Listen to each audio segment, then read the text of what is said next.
Hello student, welcome to हमारी academy official and my name is Zafar Rawat. कैसे आप सब, कैसी चल रही है आपकी प्रिपरेशन?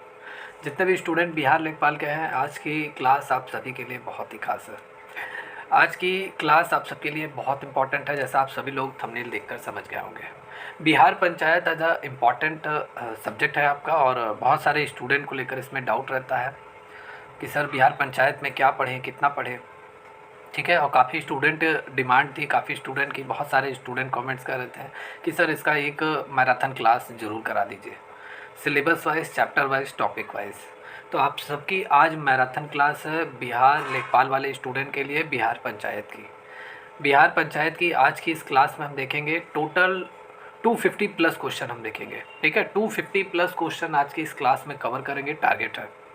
देखिए, क्वेश्चन नंबर ऑफ क्वेश्चन आपका 220 230 समथिंग होगा, लेकिन कुछ एक्स्ट्रा इसमें और भी पॉइंट्स जोड़े गए हैं क्वेश्चन के साथ, उनके सॉल्यूशन के साथ, तो उनको भी हम एक अलग क्वेश्चन मानकर चलेंगे। तो उस बिहार पे आपके 250 प्लस क्वेश्चन आपके आज के इस मैराथन क्लास में ऐड किया गया है।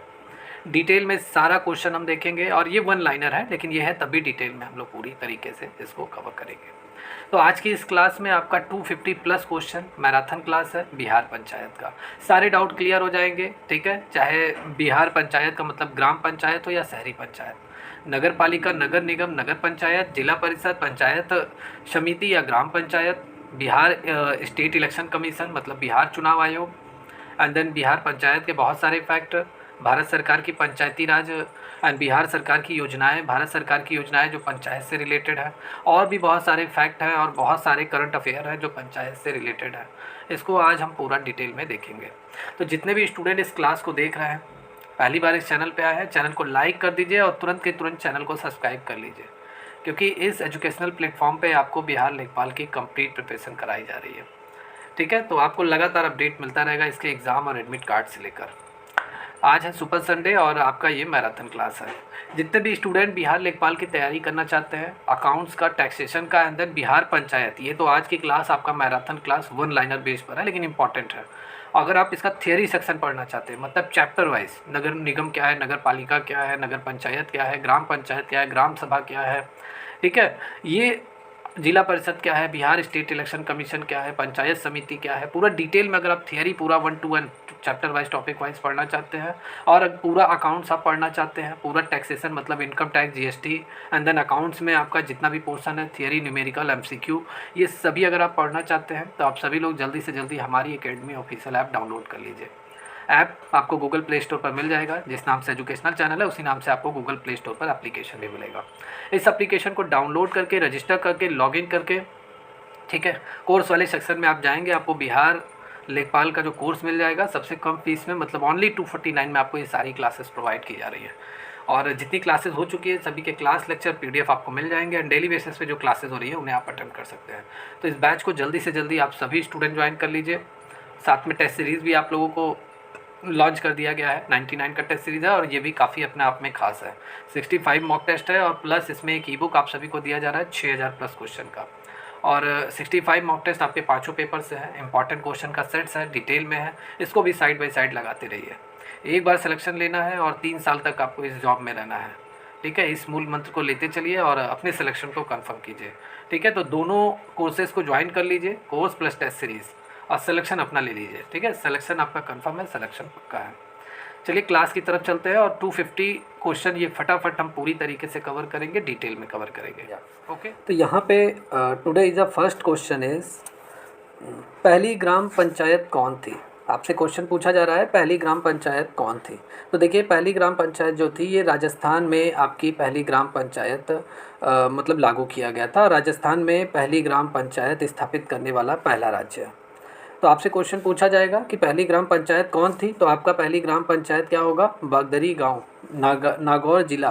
ठीक है, बागदरी गांव, नागौर जिला। और ये नागौर जिला कहाँ पे पड़ता है? राजस्थान में पड़ता है। तो इस क्वेश्चन से आपके दो आंसर यहाँ पे क्लियर होते हैं। सबसे पहले पहली ग्राम पंचायत कौन थी? बागदरी गाँव। ठीक है, और ये किस ज़िले में पड़ता है? नागौर जिला में पड़ता है।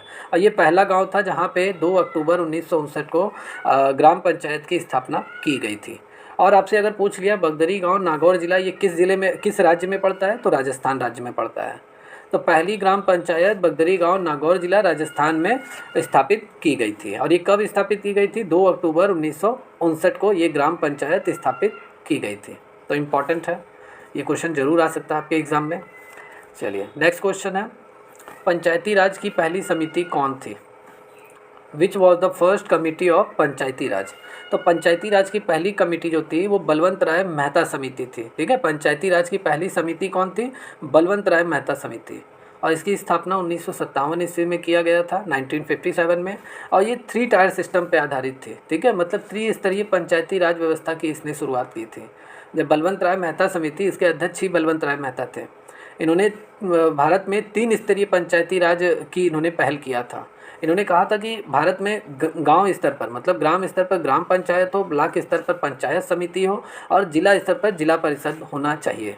और ये जो मतलब आपकी जो त्रिस्तरीय पंचायती राज व्यवस्था है, मतलब ग्राम पंचायत, पंचायत समिति और जिला स्तर पर जिला परिषद, ये स्थानीय स्वशासन की इकाई है। ठीक है, लोकल सेल्फ गवर्नमेंट इन्हें कहा जाता है, मतलब तीसरी सरकार भी इन्हें कहा जाता है।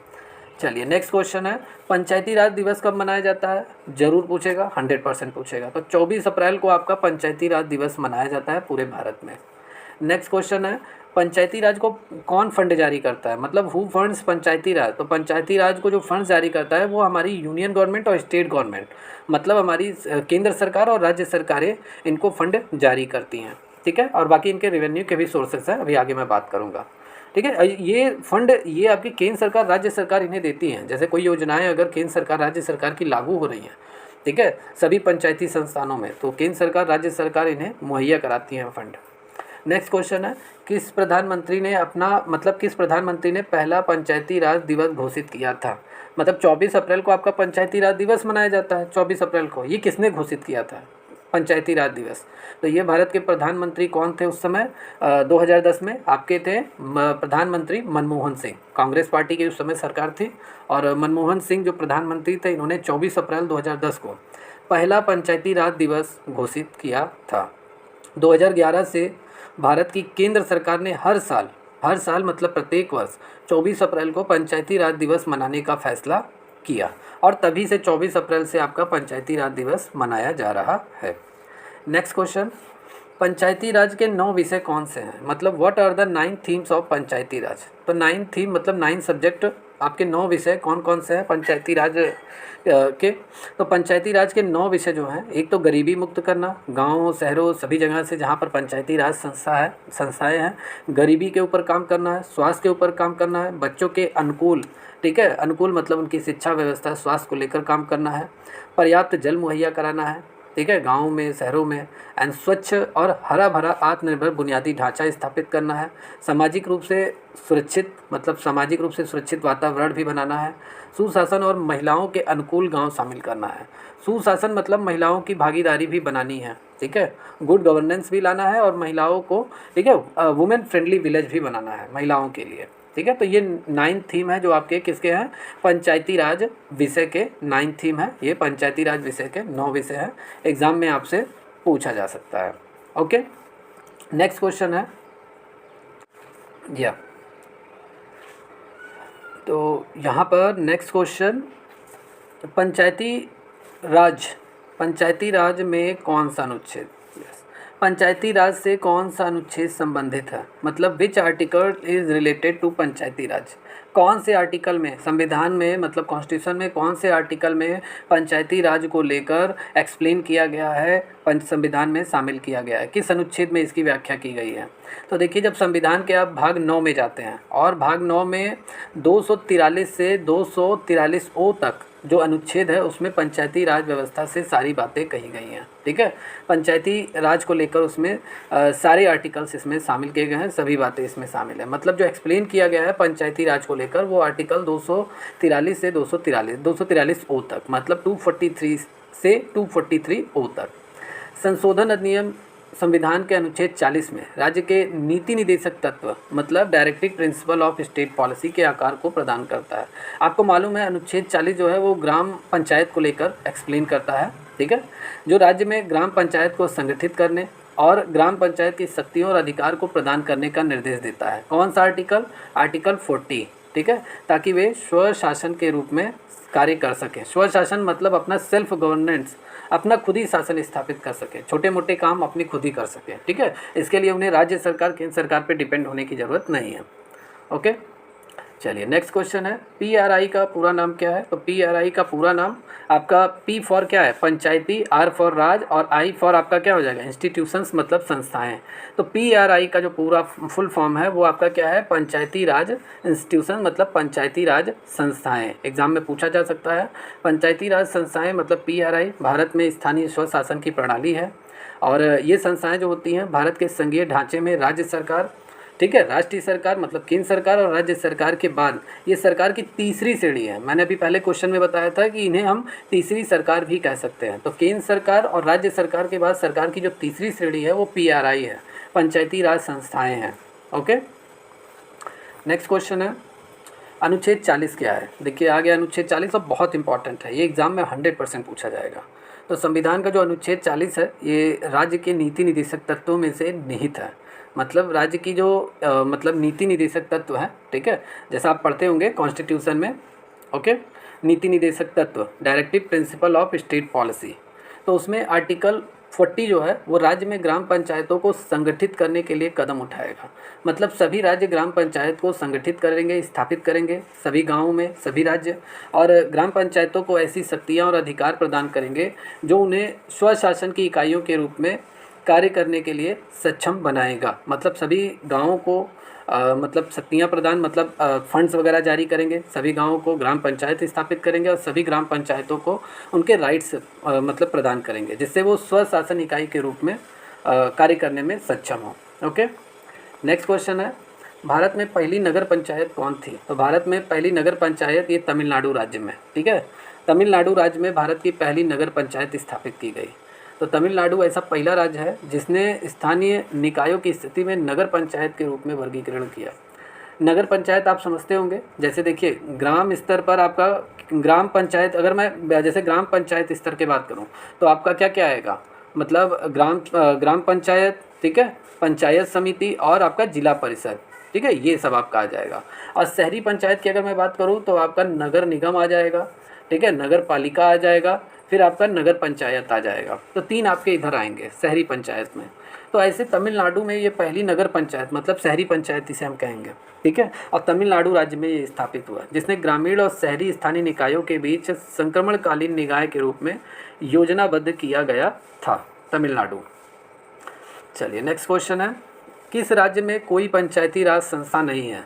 देखिए अब ये इंपॉर्टेंट क्वेश्चन है और ये एक फैक्ट भी है, ठीक है, आप गूगल करेंगे या विकिपीडिया पे जाएंगे तो आपको इसका आंसर मिल जाएगा। Which state has no panchayati Raj institution? और भी डिटेल में पढ़ना चाहते हैं तो विकिपीडिया पे जाइए और ये क्वेश्चन टाइप कीजिए, आपको और अच्छे डिटेल में मिल जाएगा, ठीक है। तो वर्तमान में ये गूगल का डेटा है, ठीक है, वर्तमान में करंटली पंचायती राज प्रणाली जो है वो नागालैंड, मेघालय, मिजोरम को छोड़कर सभी राज्यों में, मतलब नागालैंड में आपकी पंचायती राज संस्था नहीं है, मेघालय में नहीं है, मिजोरम में नहीं है, तो इन तीन जगह पंचायती राज संस्था नहीं है और बाकी सभी राज्यों में है।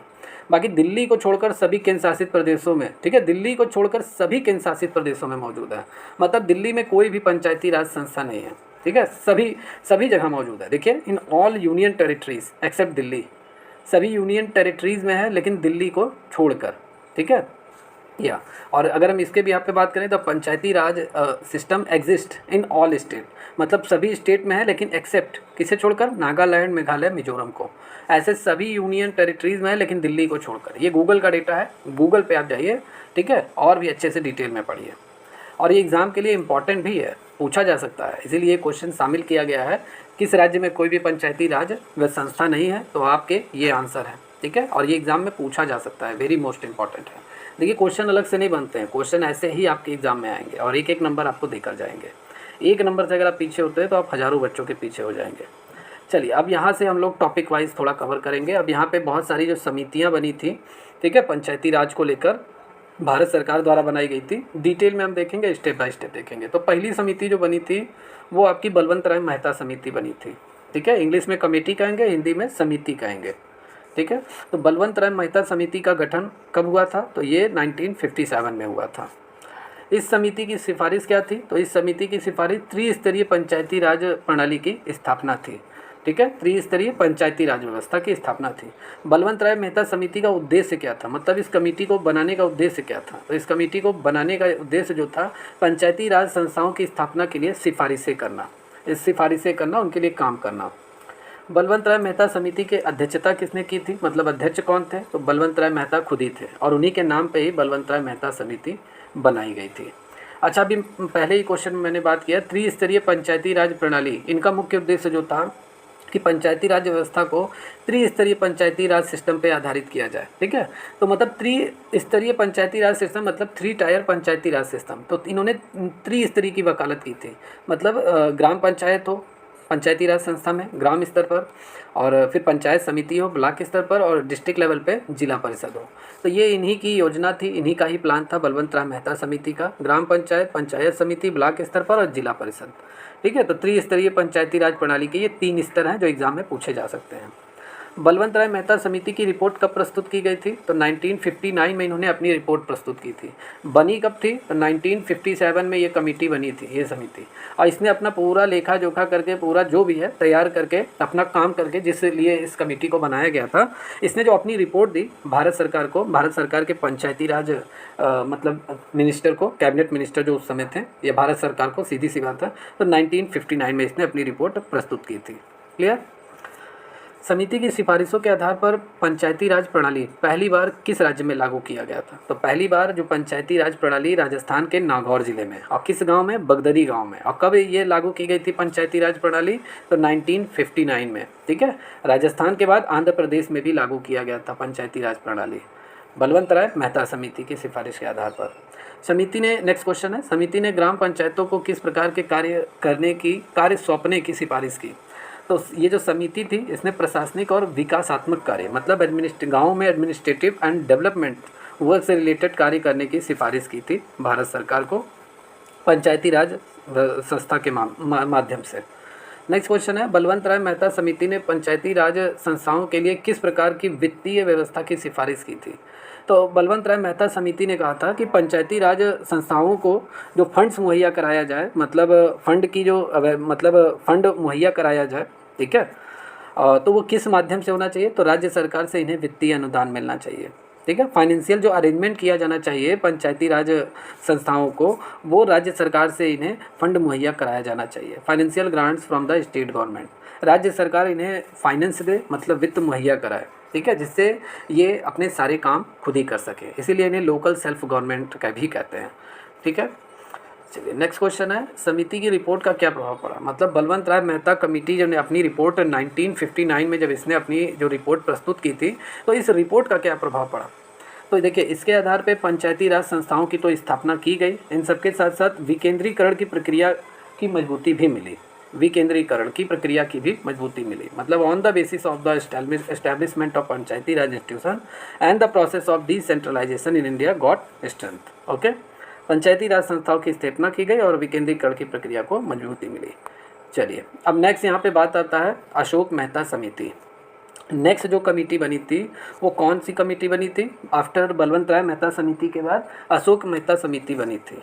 तो पहला क्वेश्चन बनता है, अशोक मेहता समिति का गठन कब हुआ था? तो अशोक मेहता समिति का गठन 20 साल बाद हुआ था बलवंत राय मेहता समिति के बाद, मतलब 1977 में अशोक मेहता समिति का गठन किया गया था। 1957 बलवंत राय मेहता समिति, 1977 कौन सी? अशोक मेहता समिति का गठन किया गया था।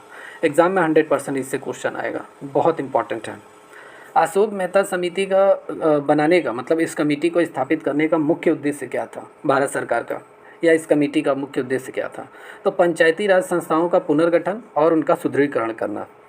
समझ में आया? मतलब रीऑर्गेनाइजेशन, फिर से पंचायती राज संस्थाएं स्थापित की जाए, मतलब आफ्टर बलवंत राय मेहता समिति के बाद पंचायती राज संस्थाएं स्थापित की गई थी, लेकिन उन्हें फिर से रीऑर्गेनाइज किया जाए, उनका पुनर्गठन किया जाए, ठीक है, और स्ट्रेंथनिंग, मतलब उनको सुदृढ़ किया जाए और भी शक्तियाँ प्रदान की जाए पंचायती राज संस्थाओं को। ये इस समिति का मुख्य उद्देश्य था। अशोक मेहता समिति की अध्यक्षता किसने की थी? तो अशोक मेहता समिति के अध्यक्ष अशोक मेहता ही थे, ठीक है, ये एग्जाम में पूछा जा सकता है। तो अशोक मेहता ने इसकी अध्यक्षता की थी। नेक्स्ट क्वेश्चन है, समिति ने किस प्रकार की पंचायती राज प्रणाली की सिफारिश की थी? तो अशोक मेहता समिति जब आई थी तो इसने द्विस्तरीय पंचायती राज प्रणाली की स्थापना की सिफारिश की थी, मतलब 2 टायर सिस्टम पे ये थे। अब बलवंत राय मेहता समिति 3 टायर सिस्टम पे आधारित थी, 3 टायर सिस्टम, ठीक है। 3 टायर सिस्टम कौन सा? ग्राम पंचायत, पंचायत समिति और जिला परिषद। और इन्होंने कहा था नई नई पंचायती राज प्रणाली को 2 स्तर पर ही आधारित होना चाहिए, ठीक है। 2 टायर सिस्टम रहना चाहिए पंचायती राज प्रणाली में, पंचायती राज सिस्टम में। एक आपका होना चाहिए मंडल पंचायत और दूसरा आपका जिला पंचायत होना चाहिए, मंडल पंचायत और जिला पंचायत होना चाहिए। इन्होंने इसकी सिफारिश की थी, पूछा जा सकता है एग्जाम में। अशोक मेहता समिति की प्रमुख सिफारिशें क्या थी? अशोक मेहता समिति की प्रमुख जो सिफारिश थी, इन्होंने रिकमेंड जो किया था, ठीक है, अपनी रिपोर्ट में, कि जिला स्तर पर एक मजबूत और प्रभावी पंचायती प्रणाली स्थापित की जाए। जिला स्तर पर इन्होंने जिला स्तर को काफ़ी इन्होंने रिकमेंड किया था कि जिला स्तर पर ही एक मजबूत और प्रभावी पंचायती प्रणाली स्थापित की जाए, डिस्ट्रिक्ट लेवल पे। नेक्स्ट क्वेश्चन है, समिति ने ग्रामीण विकास का मुख्य केंद्र क्या माना था? मतलब अशोक मेहता समिति ने ग्रामीण विकास का मुख्य केंद्र क्या माना था, मतलब main focus of rural development. तो इन्होंने कहा था कि जिला परिषद स्तर पर, ठीक है, पंचायती राज प्रणाली स्थापित की जाए और उसी के आधार पर ही गाँवों का विकास होगा, ठीक है। तो जिला परिषद को इन्होंने क्या माना था? मुख्य केंद्र माना था।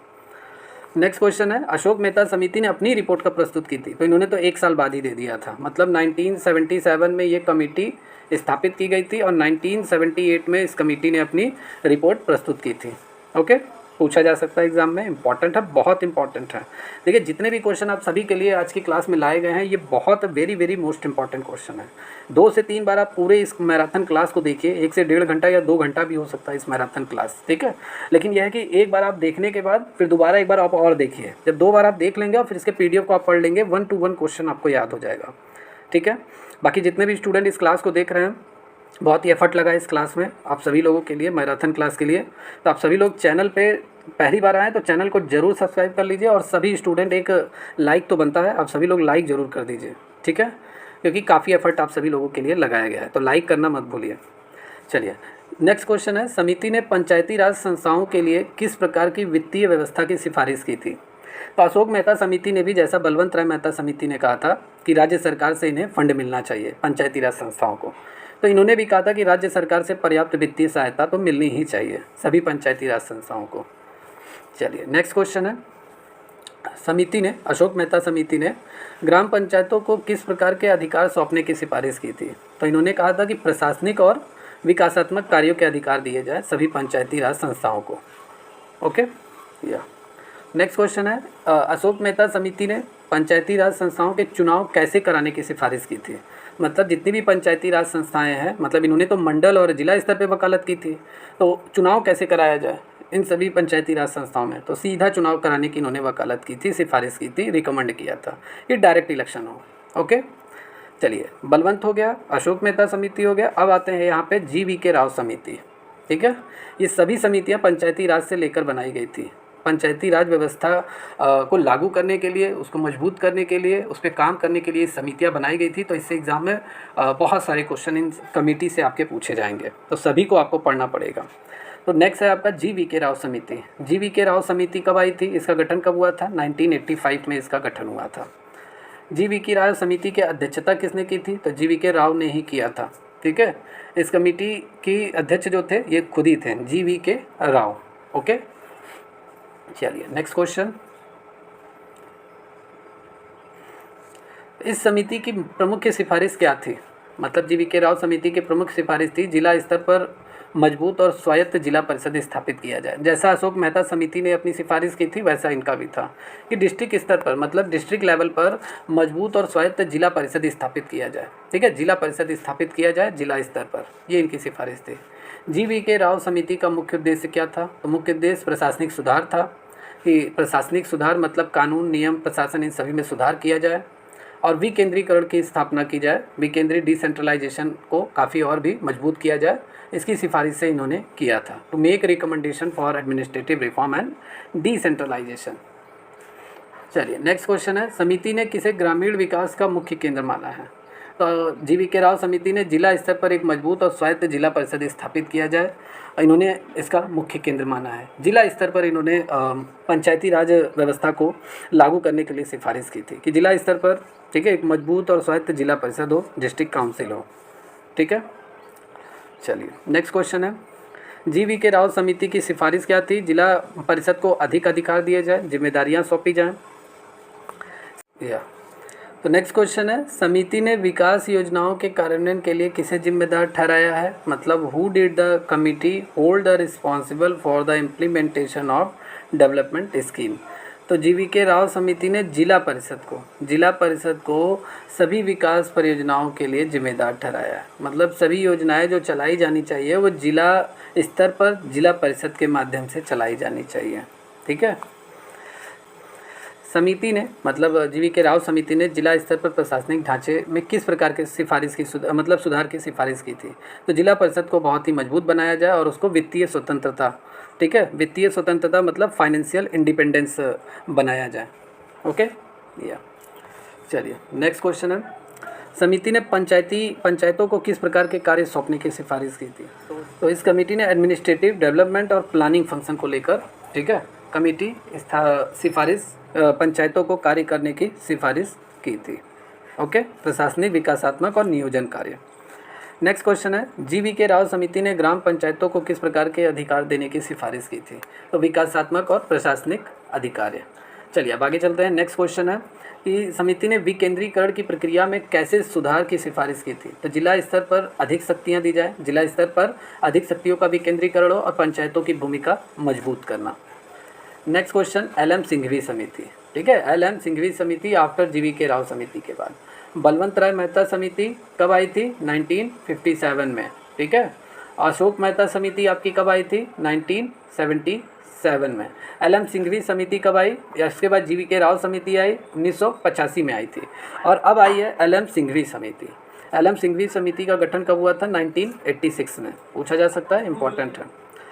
एल.एम. सिंघवी समिति की सिफारिश कब की गई थी? तो एल.एम. सिंघवी समिति की प्रमुख सिफारिश क्या थी?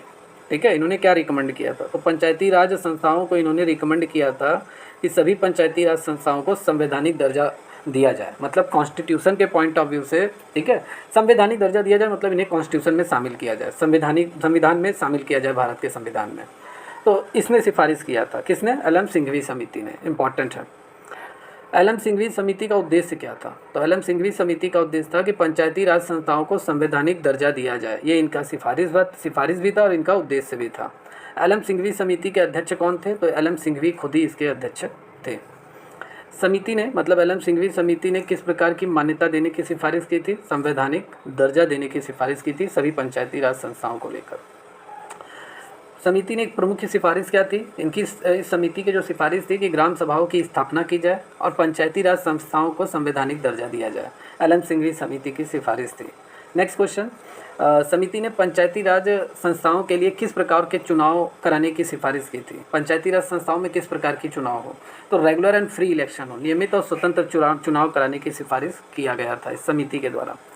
एल.एम. सिंघवी समिति ने वित्तीय व्यवस्था को लेकर क्या सुझाव दिया था? पंचायती राज सभी संस्थाओं को वित्त मुहैया कैसे कराया जाए?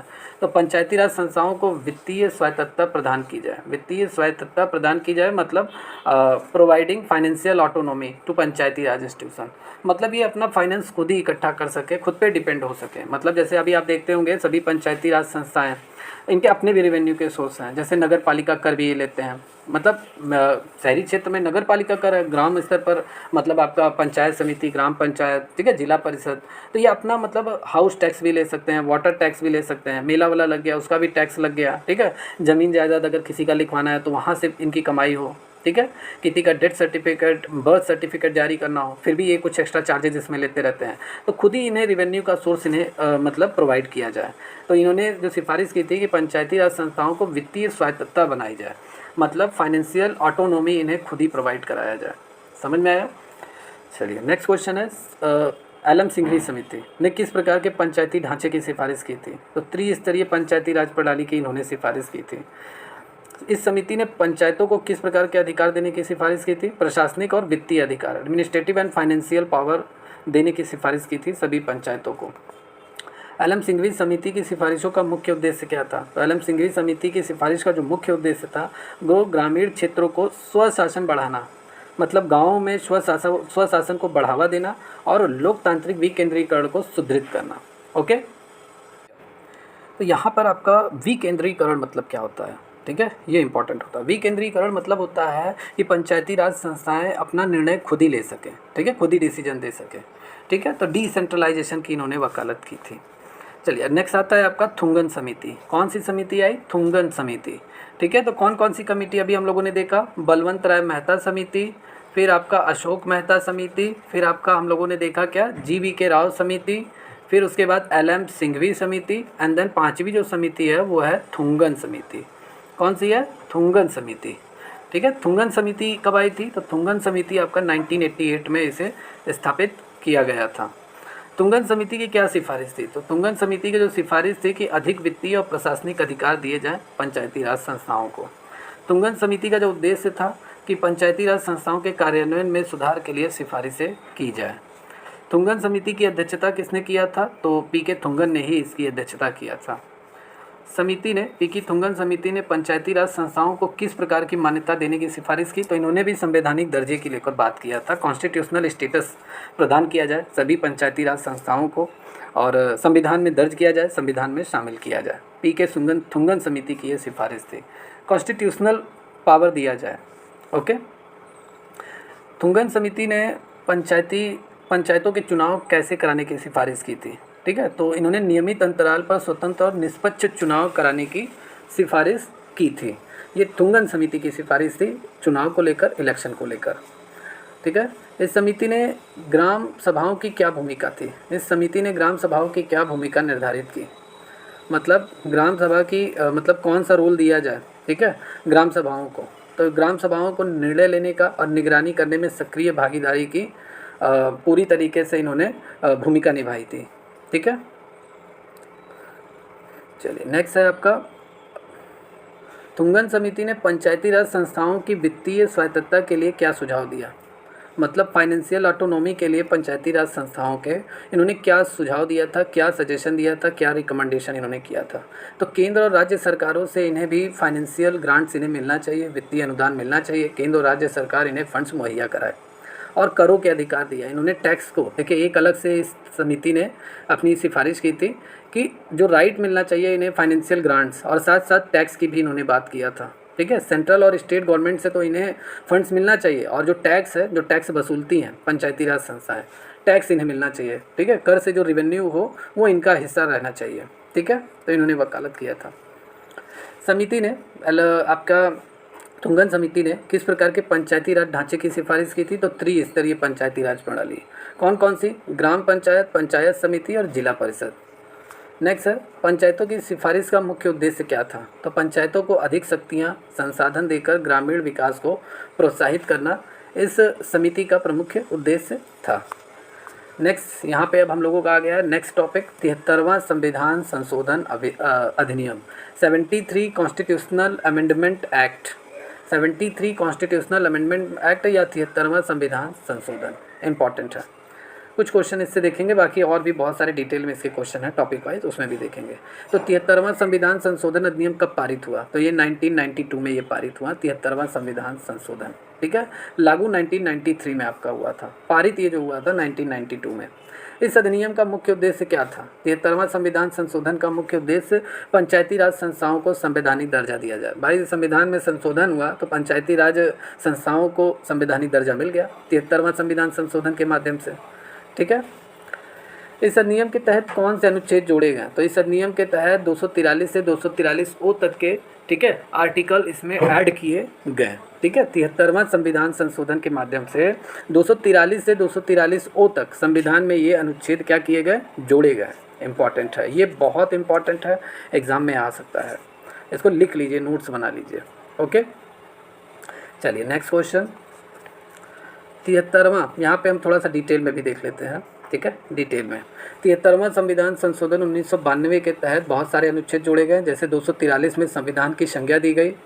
यह अनुच्छेद क्या कहता है कि पंचायती राज की परिभाषा इसमें शामिल किया गया है 243 में, कि पंचायती राज है क्या, उसकी परिभाषा दी गई है और उसके उद्देश्यों को निर्धारित करता है। बाकी अनुच्छेद 243A से लेकर 243O तक, इन सभी अनुच्छेदों में ग्राम सभा, पंचायती राज संस्थाओं की संरचना, इलेक्शन मतलब चुनाव, वित्तीय व्यवस्थाएं मतलब फंड कहाँ से इन्हें प्रोवाइड हो, मुहैया हो, और भी बहुत सारे विषय के बारे में बात किया गया है, ओके। चलिए नेक्स्ट है, इस अधिनियम के तहत प्रमुख प्रावधान क्या थे? 73 अमेंडमेंट एक्ट 73वां संविधान संशोधन के प्रमुख प्रावधान क्या थे? तो ग्राम स्तर पर, ब्लॉक स्तर पर और जिला स्तर पर पंचायतों की स्थापना की जाए और इसका जो कार्यकाल हो 5 वर्ष का हो। तो इस अधिनियम के ये सभी प्रावधान थे। 73वां संविधान संशोधन के तहत कौन सी अनुसूची संविधान में जोड़ी गई? तो संविधान में 11वीं अनुसूची जोड़ी गई 73वां संविधान संशोधन के तहत। 73वां संविधान संशोधन अधिनियम कब लागू हुआ? तो ये 24 अप्रैल 1993 को लागू हुआ 73वां संविधान संशोधन अधिनियम। चलिए, 11वीं अनुसूची में कुल कितने विषय शामिल हैं? तो 11वीं अनुसूची में टोटल 29 विषय शामिल हैं। ये एग्ज़ाम में पूछा जा सकता है। टोटल कितने विषय शामिल हैं? 29 विषय शामिल। देख रहे हैं आप सभी लोग, अगर चैनल पे नए आए तो चैनल को लाइक एंड सब्सक्राइब करना ना भूलें। बाकी जितने भी स्टूडेंट देख रहे हैं आप लोग खटाखट तुरंत एक लाइक कर दीजिए, ठीक है? तुरंत लाइक कर दीजिए और चैनल को सब्सक्राइब कर लीजिए। जितने भी स्टूडेंट या हमारे पुराने स्टूडेंट भी देख रहे हैं तो ज़रूर लाइक आप लोग का एक बनता है, ठीक है? काफ़ी इंपॉर्टेंट क्वेश्चन का ये सीरीज चलाया जा रहा है, बहुत ही एफर्ट लगाया गया आप सभी लोगों के लिए, तो एक लाइक आप सभी लोग तुरंत अभी कर दीजिए। ओके या तो ग्राम सभा की परिभाषा किस अनुच्छेद में दी गई है? तो ग्राम सभा की परिभाषा जो दी गई है वह अनुच्छेद 243B में दी गई है। ग्राम सभा की परिभाषा को लेकर किस अनुच्छेद में परिभाषा दी गई है? तो ये आपका 243B में ग्राम सभा को लेकर एक्सप्लेन किया गया है। चलिए, 73वां संविधान संशोधन, अभी हम लोग क्या पढ़ रहे हैं? अभी हम लोग 73 अमेंडमेंट एक्ट ही अभी हम लोग पढ़ रहे हैं, ठीक है? देखिए यहाँ से स्टार्ट है 73 अमेंडमेंट एक्ट और ये काफ़ी बड़ा है, इसमें बहुत सारे क्वेश्चन मैंने इंक्लूड किया है, तो अभी यही चल रहा है, ठीक है? तो ये सीरीज़ है और इसे आप देखते जाइए, इससे बहुत सारे क्वेश्चन आपसे एग्ज़ाम में पूछे जाते हैं।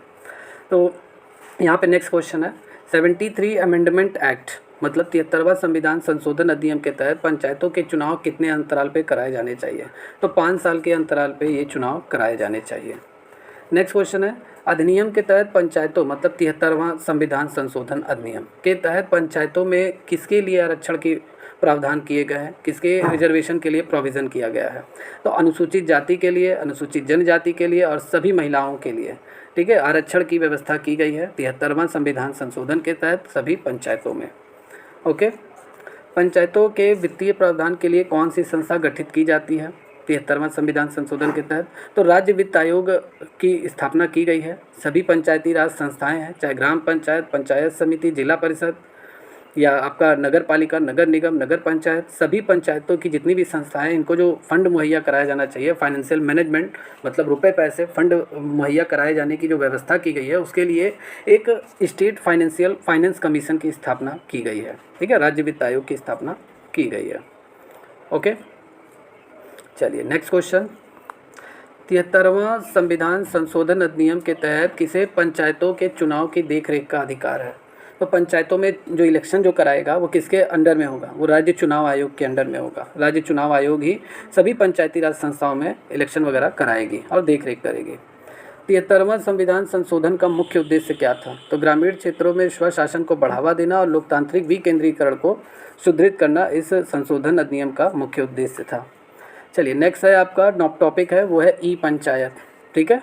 ई पंचायत आपका नया टॉपिक है। जैसा आप सबको मालूम है आजकल पंचायत सभी चीज़ें डिजिटलाइज हो रही हैं, ठीक है? डिजिटलाइज हो रही हैं, डिजिटलीकरण किया जा रहा है सभी चीज़ों का, ठीक है? ऑनलाइन सारी चीज़ें कर दी जा रही हैं। तो ये ई पंचायत क्या है इसके बारे में देखेंगे, इससे बहुत सारे क्वेश्चन आपसे पूछे जाएंगे। तो ई पंचायत क्या है? तो ई पंचायत को अगर हम बात करें तो ई पंचायत भारत में पंचायतों के डिजिटलीकरण की पहल है, ठीक है? डिजिटल तौर पर सभी पंचायत को व्यवस्थित करना, विकसित करना, ठीक है? नए इंडिया का सपना डिजिटलीकरण, ठीक है? सारी चीज़ों को। ई पंचायत का पूरा नाम क्या है? What is the full form of e Panchayat? तो ई पंचायत का जो पूरा नाम है वो क्या है? इलेक्ट्रॉनिक पंचायत, मतलब इलेक्ट्रॉनिक पंचायत। और यह इलेक्ट्रॉनिक पंचायत क्या है? यह पंचायत मतलब भारत में स्थानीय स्वशासन संस्थाओं की प्रक्रियाओं, कार्यों को मतलब सभी पंचायती राज संस्थाओं की जो प्रोसेस है और सभी कार्यों को क्या करना? डिजिटलाइज बनाना, ठीक है? डिजिटलीकरण करना, ठीक है? और डिजिटल बनाने की पहल को संदर्भित करता है ताकि सभी पंचायती राज संस्थाएं की कार्यों में दक्षता में सुधार हो, पारदर्शिता हो और जवाबदेही में सुधार हो सके। तो ये ई पंचायत का फुल फॉर्म क्या है? इलेक्ट्रॉनिक पंचायत। ये एग्ज़ाम में पूछा जा सकता है। नेक्स्ट क्वेश्चन है ई पंचायत का उद्देश्य क्या है? इलेक्ट्रॉनिक पंचायत का मुख्य उद्देश्य क्या है? तो इलेक्ट्रॉनिक पंचायत का जो मुख्य उद्देश्य है पंचायतों के कामकाज में पारदर्शिता लाई जाए, दक्षता और जवाबदेही को बढ़ाना। ई पंचायत किस मंत्रालय के तहत आता है? पंचायती राज मंत्रालय के तहत ई पंचायत आता है आपका। चलिए, ई पंचायत परियोजना कब शुरू की गई थी? तो ये 2009 में शुरू की गई थी। ई पंचायत मतलब इलेक्ट्रॉनिक पंचायत पे प्रोजेक्ट जो स्टार्ट किया गया था वो 2009 में स्टार्ट किया गया था। चलिए, नेक्स्ट क्वेश्चन है, ई पंचायत के अंतर्गत कौन कौन से डिजिटल उपकरण शामिल हैं? तो पंचायत पोर्टल है, ग्राम पंचायत विकास योजना मतलब GPDP पोर्टल है, और ऑनलाइन कार्य प्रबंधन प्रणाली, ये सभी डिजिटल उपकरण शामिल है ई पंचायत के अंतर्गत। नेक्स्ट क्वेश्चन है, ई पंचायत परियोजना के तहत कितनी पंचायतें कवर की जाती हैं? तो ई पंचायत परियोजना के तहत लगभग 2.5 लाख मतलब 2,50,000 पंचायतें इसके अंतर्गत कवर की जाती हैं। नेक्स्ट क्वेश्चन है, ई पंचायत के लाभ क्या हैं? तो ई पंचायत का जो लाभ है वो समय पर डेटा संग्रहण करना, संसाधनों का बेहतर उपयोग और पंचायतों के कार्य में पारदर्शिता लाई जाए, सुधार लाई जाए। ये आपका ई पंचायत के बेनिफिट हैं। टाइमली डेटा कलेक्शन हो, सारी चीज़ें समय समय पे सभी डेटा को कलेक्ट किया जाए, ठीक है। जो भी कार्य हो रहे हैं, जो भी प्रोजेक्ट लागू किया जा रहा है सभी पंचायती राज संस्थाओं में, उनका एक बेहतर रिकॉर्ड हो, ठीक है। बेटर यूटिलाइजेशन हो सभी रिसोर्सेज का, और ट्रांसपेरेंसी हो उनके कार्यों में सुधार है, दक्षता है, ठीक है। ये सारी चीज़ें। ई पंचायत के लिए कौन सा सॉफ्टवेयर उपयोग होता है? तो PES सॉफ्टवेयर का यूज़ किया जाता है, मतलब पंचायत एंटरप्राइज सूट, इस सॉफ्टवेयर का यूज़ किया जाता है ई पंचायत में। नेक्स्ट क्वेश्चन है, ई पंचायत प्रणाली के तहत पंचायती राज संस्थाओं का कौन सा पहलू प्रमुख है? तो ई गवर्नेंस, ठीक है। इसका राइट आंसर क्या है? ई गवर्नेंस जो है ये प्रमुख पहलू है पंचायती राज संस्थाओं के लिए ई पंचायत प्रणाली के तहत। इलेक्ट्रॉनिक गवर्नेंस मतलब इलेक्ट्रॉनिक माध्यम से शासन प्रशासन किया जाए। ई पंचायत के माध्यम से किस प्रकार की सेवाएं प्रदान की जाती है? तो नागरिक सेवाएं, वित्तीय प्रबंध और विकास योजनाएं की निगरानी। जैसे आप देखते होंगे कोई भी योजनाएं पंचायती राज संस्थाओं में अगर लागू की जाती हैं, चाहे केंद्र सरकार की हो, राज्य सरकार की हो, जैसे जनधन योजना हो गया, आयुष्मान भारत योजना हो गया, ठीक है। इन सभी योजनाओं में पूरी तरीके से डिजिटलाइज कर दिया गया है ई पंचायत के माध्यम से। और जितनी भी नागरिक सेवाएं हैं, वित्तीय प्रबंध, जैसे बहुत सारे लोगों का पेंशन वगैरह है, ठीक है, गाँव में, या कोई योजना लागू हुई उसका जो पैसा वगैरह आता है, ठीक है, वो सारी चीज़ें इलेक्ट्रॉनिक माध्यम से कर दी गई है। सभी विकास योजनाओं को पूरी तरीके से डिजिटलाइज कर दिया गया है। घर बैठे गांव का, शहर का कोई भी आदमी सभी योजनाओं पे नज़र रख सकता है और सारी डिटेल ले सकता है। ई पंचायत का मुख्य लक्ष्य क्या है? तो पंचायतों की प्रशासनिक कार्यक्षमता को बढ़ाना और डिजिटल इंडिया पहल को समर्थन देना इसका मुख्य लक्ष्य है। नेक्स्ट है, ई पंचायत परियोजना के तहत किस प्रकार की योजना बनाई जाती है? तो ग्राम पंचायत विकास योजना, ई पंचायत परियोजना के तहत ग्राम पंचायत विकास योजना बनाई जाती है। चलिए, नेक्स्ट आपका जो टॉपिक है वो है नगर पंचायत। नया टॉपिक है, नए सिरे से फिर स्टार्ट करते हैं। जितने भी स्टूडेंट इस क्लास को देख रहे हैं, जल्दी से जल्दी, अगर आपने लाइक नहीं किया है तो जल्दी से जल्दी इस क्लास को लाइक कर दीजिए, ठीक है। और इस क्लास की जो PDF है आप सभी को दिए गए नंबर पे व्हाट्सअप करना है। जितने लोगों को इस क्लास की PDF चाहिए इस नंबर पे आप व्हाट्सअप कर दीजिए, हेलो लिखकर छोटा सा मैसेज टाइप कर दीजिए, ठीक है। मैराथन क्लास का PDF हमें सेंड कर दीजिए, ठीक है। आपको किसी को कॉल नहीं करना है, आपको बस मैसेज टाइप करना है, दिए गए नंबर पर एक मैसेज डाल देंगे, हमारे ऑपरेटर आपको इस क्लास का जो PDF है वो सेंड कर देंगे, ओके। पूरा इंपॉर्टेंट जितना भी क्वेश्चन है सभी का PDF सभी स्टूडेंट को मिलेगा, ठीक है, निःशुल्क मिलेगा। बस आपको इस नंबर पे व्हाट्सअप करना है, मैसेज करना है, ठीक है। चलिए, नेक्स्ट क्वेश्चन है, नगर पंचायत क्या है? तो नगर पंचायत आपका छोटे शहरी क्षेत्रों के लिए एक स्थानीय शहरी सरकारी निकाय है, ठीक है। शहरों, देखिए शहरी स्तर पर मतलब अर्बन एरियाज़ में, ठीक है, अर्बन एरियाज़ पे जो लोकल गवर्नमेंट है, स्मॉलर लोकल गवर्नमेंट जो बॉडी है वो आपका नगर पंचायत है, जिसे हम शहरी पंचायत भी बोलते हैं, ठीक है। नगर पंचायत की स्थापना कौन करता है? तो राज्य सरकार ही करती है और कानूनों के माध्यम से करती है। नगर पंचायत की स्थापना राज्य सरकार करती है। नगर पंचायत के लिए चुनाव कितनी बार होता है? तो हर 5 साल में चुनाव होता रहता है नगर पंचायत के लिए, ठीक है। चलिए, नगर पंचायत की स्थापना के लिए न्यूनतम जनसंख्या की आवश्यकता है। कितनी जनसंख्या होने पे एक नगर पंचायत गठित किया जा सकता है? तो आमतौर पर अगर 20,000 या उससे अधिक जनसंख्या है तो नगर पंचायत की स्थापना की जा सकती है, ठीक है। कम से कम कितनी जनसंख्या? 20,000 या उससे अधिक होनी चाहिए, तो एक नगर पंचायत की स्थापना की जा सकती है। नगर पंचायत का जो हेड होता है, मुखिया जो होता है, कौन होता है? तो नगर पंचायत का जो हेड होता है उसे हम नगर अध्यक्ष कहते हैं, मतलब नगर चेयरमैन कहते हैं। ओके। नगर पंचायत के लिए राजस्व के प्राथमिक स्रोत क्या हैं? ठीक है, प्राथमिक सोर्स मतलब प्राइमरी सोर्स क्या है रेवेन्यू का नगर पंचायत के लिए? नगर पंचायत को रेवेन्यू कहाँ से कमाई होती है? रेवेन्यू की। ठीक है, तो संपत्ति कर, ये हाउस टैक्स लेते हैं, प्रॉपर्टी पे भी टैक्स लेते हैं, इन सब के साथ साथ यूज़र चार्जेज उपयोगकर्ता शुल्क लेते हैं, और अनुदान भी इन्हें मिलता है राज्य सरकार से, केंद्र सरकार से फंड वगैरह इन्हें मुहैया कराया जाता है। तो इनके रेवेन्यू के सोर्स यही सभी है।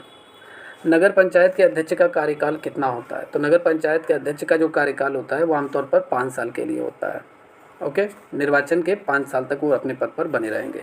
नगर पंचायत के कार्य क्या क्या हैं? तो नगर पंचायत के कार्य हैं कि पंचायत स्तर पर, नगरीय स्तर पर नागरिक सुविधाएं उपलब्ध कराई जाएँ, शहरी नियोजन मतलब अर्बन प्लानिंग किया जाए। भाई शहरी स्तर पर पंचायती राज संस्था है ये, तो शहर जैसे शहर के रूप में विकसित किया जाए, ठीक है, डेवलपमेंट किया जाए नगर का, और स्थानीय शासन प्रदान करना, लोकल गवर्नेंस स्थापित करना। ओके, चलिए नेक्स्ट क्वेश्चन है, नगर पंचायत के कार्यकारी अधिकारी की नियुक्ति कैसे की जाती है? तो नगर पंचायत का जो एग्जीक्यूटिव ऑफिसर है उसको अपॉइंट कौन करता है? तो उसे राज्य सरकार द्वारा नियुक्त किया जाता है, और ये सरकारी अधिकारी होता है। ठीक है, राज्य सरकार मतलब स्टेट गवर्नमेंट द्वारा इसे अपॉइंट किया जाता है। नगर पंचायत के कार्यकारी अधिकारी मतलब एग्जीक्यूटिव ऑफिसर को राज्य सरकार अपॉइंट करती है। नगर पंचायतों की संवैधानिक स्थिति क्या है? तो इसकी संवैधानिक स्थिति मतलब कॉन्स्टिट्यूशनल स्टेटस 74वां संविधान संशोधन अधिनियम के प्रावधानों द्वारा इन्हें स्थापित किया गया है। ठीक है, तो they are govern by the provision of 74 amendment act of constitution. चलिए, अब नगर पंचायत के बाद आपका क्या आ गया? नगर पालिका आ गया। ठीक है, म्यूनिसिपल काउंसिल आपका आ गया। नगर पालिका परिषद, नगर पालिका परिषद क्या है? व्हाट इज़ नगर पालिका परिषद? तो देखिए ये एक शहरी स्थानीय निकाय है जो मध्यम आकार के शहरों को नियंत्रित करता है। मतलब शहर को अगर 3 भागों में अगर डिवाइड कर दिया जाए, एक जो 20,000 की जनसंख्या पर आपका नगर पंचायत हो गया, ठीक है, और 50,000 से और 1 लाख तक लगभग आपका हो गया क्या? नगर पालिका। फिर इसके बाद आपका आ जाएगा नगर निगम। ठीक है, तो मध्यम स्तर पर जो मध्यम स्तर पर जो शहर आएंगे, ठीक है, मध्यम आकार के जो शहर होंगे, वहाँ पर शहरी स्थानीय निकाय जो स्थापित की जाएगी वो नगर पालिका परिषद होगी। ठीक है, नगर पालिका परिषद। नगर पालिका परिषद की स्थापना कौन करता है? तो राज्य सरकार ही करती है कानूनों के माध्यम से। नगर पालिका परिषद के लिए कितनी बार चुनाव होता है? तो हर 5 साल पर इसका चुनाव होता रहता है नगर पालिका परिषद का। नेक्स्ट क्वेश्चन है, नगर पालिका परिषद की स्थापना के लिए न्यूनतम जनसंख्या की आवश्यकता है। कितनी जनसंख्या होने पर नगर पालिका परिषद की स्थापना की जा सकती है? तो आमतौर पर अगर किसी शहर की जनसंख्या 50,000 से 1 लाख के बीच में है तो वो नगर पालिका क्षेत्र घोषित किया जा सकता है। यहाँ पे नेक्स्ट क्वेश्चन है, नगर पालिका का प्रमुख कौन होता है? नेक्स्ट क्वेश्चन है, नगर पालिका का प्रमुख कौन होता है? Who is the head of Nagar पालिका परिषद? तो नगर पालिका परिषद का जो प्रमुख है वो चेयरमैन होता है, अध्यक्ष होता है। ओके, या नेक्स्ट क्वेश्चन है, नगर पालिका परिषद के लिए राजस्व के प्राथमिक स्रोत क्या है? मतलब what are the primary source for of revenue for a nagar पालिका परिषद? तो प्रॉपर्टी टैक्स से इनकी कमाई होती है, संपत्ति कर, व्यापार लाइसेंस, ट्रेड लाइसेंस, और राज्य सरकार केंद्र सरकार से इन्हें अनुदान मिलता है, फंड वगैरह मुहैया कराया जाता है। ये इनके राजस्व के प्राइमरी सोर्स है नगर पालिका परिषद के। नेक्स्ट क्वेश्चन है, नगर पालिका परिषद के कार्य क्या क्या हैं? तो नगर पालिका परिषद का जो कार्य है, नगर पालिका के क्षेत्र में जितने भी वार्ड नंबर आते हैं, जितने भी वार्ड आते हैं, उन सभी में, ठीक है, जल आपूर्ति, स्वच्छता और बुनियादी ढांचे की विकास जैसी आवश्यक सेवाएं प्रदान करना। ठीक है, मतलब वाटर सप्लाई, सैनिटाइजेशन और इंफ्रास्ट्रक्चर डेवलपमेंट को लेकर कार्य करती है नगर पालिका परिषद। नेक्स्ट क्वेश्चन है, नगर पालिका परिषद के कार्यकारी अधिकारी की नियुक्ति कैसे की जाती है? मतलब एग्जीक्यूटिव ऑफिसर जो नगर पालिका में होते हैं उनको कैसे चुना जाता है, कैसे अपॉइंट किया जाता है? तो राज्य सरकार या स्थानीय प्राधिकरण द्वारा इन्हें नियुक्त किया जाता है। ठीक है, स्टेट गवर्नमेंट इन्हें अपॉइंट करती है नगर पालिका के एग्जीक्यूटिव ऑफिसर को। नेक्स्ट क्वेश्चन है, नगर पालिका परिषद के अध्यक्ष का कार्यकाल कितना होता है? तो नगर पालिका परिषद के अध्यक्ष का कार्यकाल 5 साल का होता है। ओके, नगर पालिका परिषद की संवैधानिक स्थिति क्या है? कॉन्स्टिट्यूशनल स्टेटस क्या है? तो नगर पालिका परिषद को 74वें संविधान संशोधन अधिनियम के प्रावधानों द्वारा शासित होते हैं और शहरी शासन को विकेंद्रित ये करता है। ठीक है, शहरी पंचायत है ये। चलिए नेक्स्ट आ गया नगर निगम। ठीक है, नगर निगम इम्पॉर्टेंट है। ठीक है, तो नगर निगम की अगर हम बात करेंगे तो नगर निगम का पहला क्वेश्चन है कि इसका मुख्य कार्य क्या होता है। तो शहर में नागरिक सुविधाएं, बुनियादी ढांचा उपलब्ध करना और उनका रख रखाव नगर निगम का प्रमुख कार्य होता है। नगर निगम का मुखिया कौन होता है? तो नगर निगम का मुखिया मेयर होता है, जिसे हम महापौर बोलते हैं हिंदी में। इंग्लिश में हम क्या बोलते हैं? मेयर बोलते हैं। ये इसका प्रमुख होता है, हेड होता है नगर निगम का। नगर निगम के मेयर का चुनाव कैसे होता है? तो नगर निगम के मेयर का जो चुनाव होता है वो नगर निगम के निर्वाचित सदस्यों द्वारा होता है। ठीक है, mayor is elected by the elected member of the municipal corporation. Okay, नगर निगम के पार्षद का कार्यकाल कितना होता है? नगर निगम के जो काउंसिलर होते हैं उनका टेन्योर कितना होता है? तो 5 साल के लिए इन्हें चुना जाता है, नगर निगम के पार्षद को। भारत में नगर निगम के कामकाज को कौन सा अधिनियम नियंत्रित करता है? तो नगर निगम अधिनियम, म्यूनिसिपल कॉरपोरेशन एक्ट के तहत नगर निगमों के कामकाज को कंट्रोल किया जाता है। ठीक है, म्यूनिसिपल कॉरपोरेशन एक्ट के माध्यम से। नेक्स्ट क्वेश्चन है, नगर निगम गतिविधियों के लिए मुख्य रूप से धन कैसे जुटाता है? मतलब फंड का सोर्स क्या है नगर निगम के लिए? अगर हम बात करें तो इनकी भी जो फंड का सोर्स है, प्रॉपर्टी टैक्स है, मतलब संपत्ति कर है, राज्य सरकार से इन्हें अनुदान मिलता है, ग्रांट मिलता है स्टेट गवर्नमेंट से, और इन्हें सेंट्रल गवर्नमेंट से भी इन्हें फंड वगैरह मुहैया कराया जाता है, और स्थानीय करों के माध्यम से भी, मतलब लोकल टैक्सेस जो भी हैं उसके माध्यम से ये धन एकत्रित करते हैं। नगर निगम के आयुक्त की क्या भूमिका होती है? मतलब what is the role of municipal commissioner in a nagar Nigam?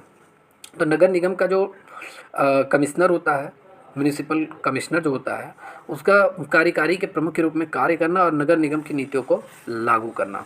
Okay, चलिए, नगर निगम के खातों का ऑडिट कौन सी संस्था करती है? नगर निगम के खातों की जांच कौन करता है? कौन सी संस्था जांच करती है? तो ये कैग करता है। कैग ये भारत सरकार का एक तरीके से हम कह सकते हैं ऑडिटर होता है, लेखा परीक्षक होता है, जिसे हम कैग बोलते हैं, controller and auditor general of India, Bharat का नियंत्रक और महालेखा परीक्षक। इन नगर निगम के खातों की जांच यही करता है कि कौन कौन सी योजनाएं नगर निगम के तहत चलाई जा रही हैं, लागू की गई हैं, कितना फंड किस प्रोजेक्ट में खर्च हुआ है। ठीक है, सारी चीज़ें यही ऑडिट करती हैं कैग। ठीक है, यही नज़र बनाए रखती है। तो उसके खातों का ऑडिट कौन करता है? कैग करता है। नगर निगम के संदर्भ में वार्ड शब्द का क्या अर्थ होता है? तो वार्ड का मतलब होता है नगर निगम के अधिकार क्षेत्र के भीतर एक विशिष्ट भौगोलिक क्षेत्र, जिसका प्रतिनिधित्व कौन करता है? कि निर्वाचित पार्षद द्वारा किया जाता है। ठीक है, तो नगर निगम का एक अधिकार क्षेत्र होता है, एक ऐसा एरिया होता है जिसका जो रिप्रेजेंटेटिव जो करता है, रिप्रेजेंट जो करता है, वो इलेक्टेड काउंसिलर करते हैं। मतलब निर्वाचित जो पार्षद होता है वो इस एरिया को रिप्रेजेंट करता है। ठीक है, उसे ही वार्ड बोलते हैं। नगर निगम और नगर पालिका के बीच में क्या मुख्य अंतर होता है?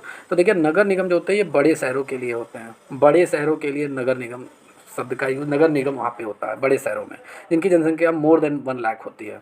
और नगर पालिका छोटे शहर या कस्बों के लिए होता है, जिनकी जनसंख्या 50,000 से अधिक 1 लाख तक लगभग लिमिटेड है, वो नगर पालिका के क्षेत्र में आते हैं।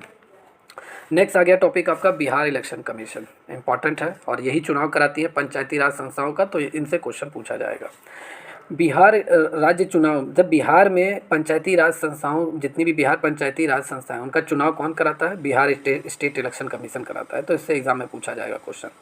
बिहार राज्य चुनाव आयोग का मुख्य कार्य क्या है? तो बिहार में स्थानीय निकायों के लिए चुनाव कराना, उनकी निगरानी करना।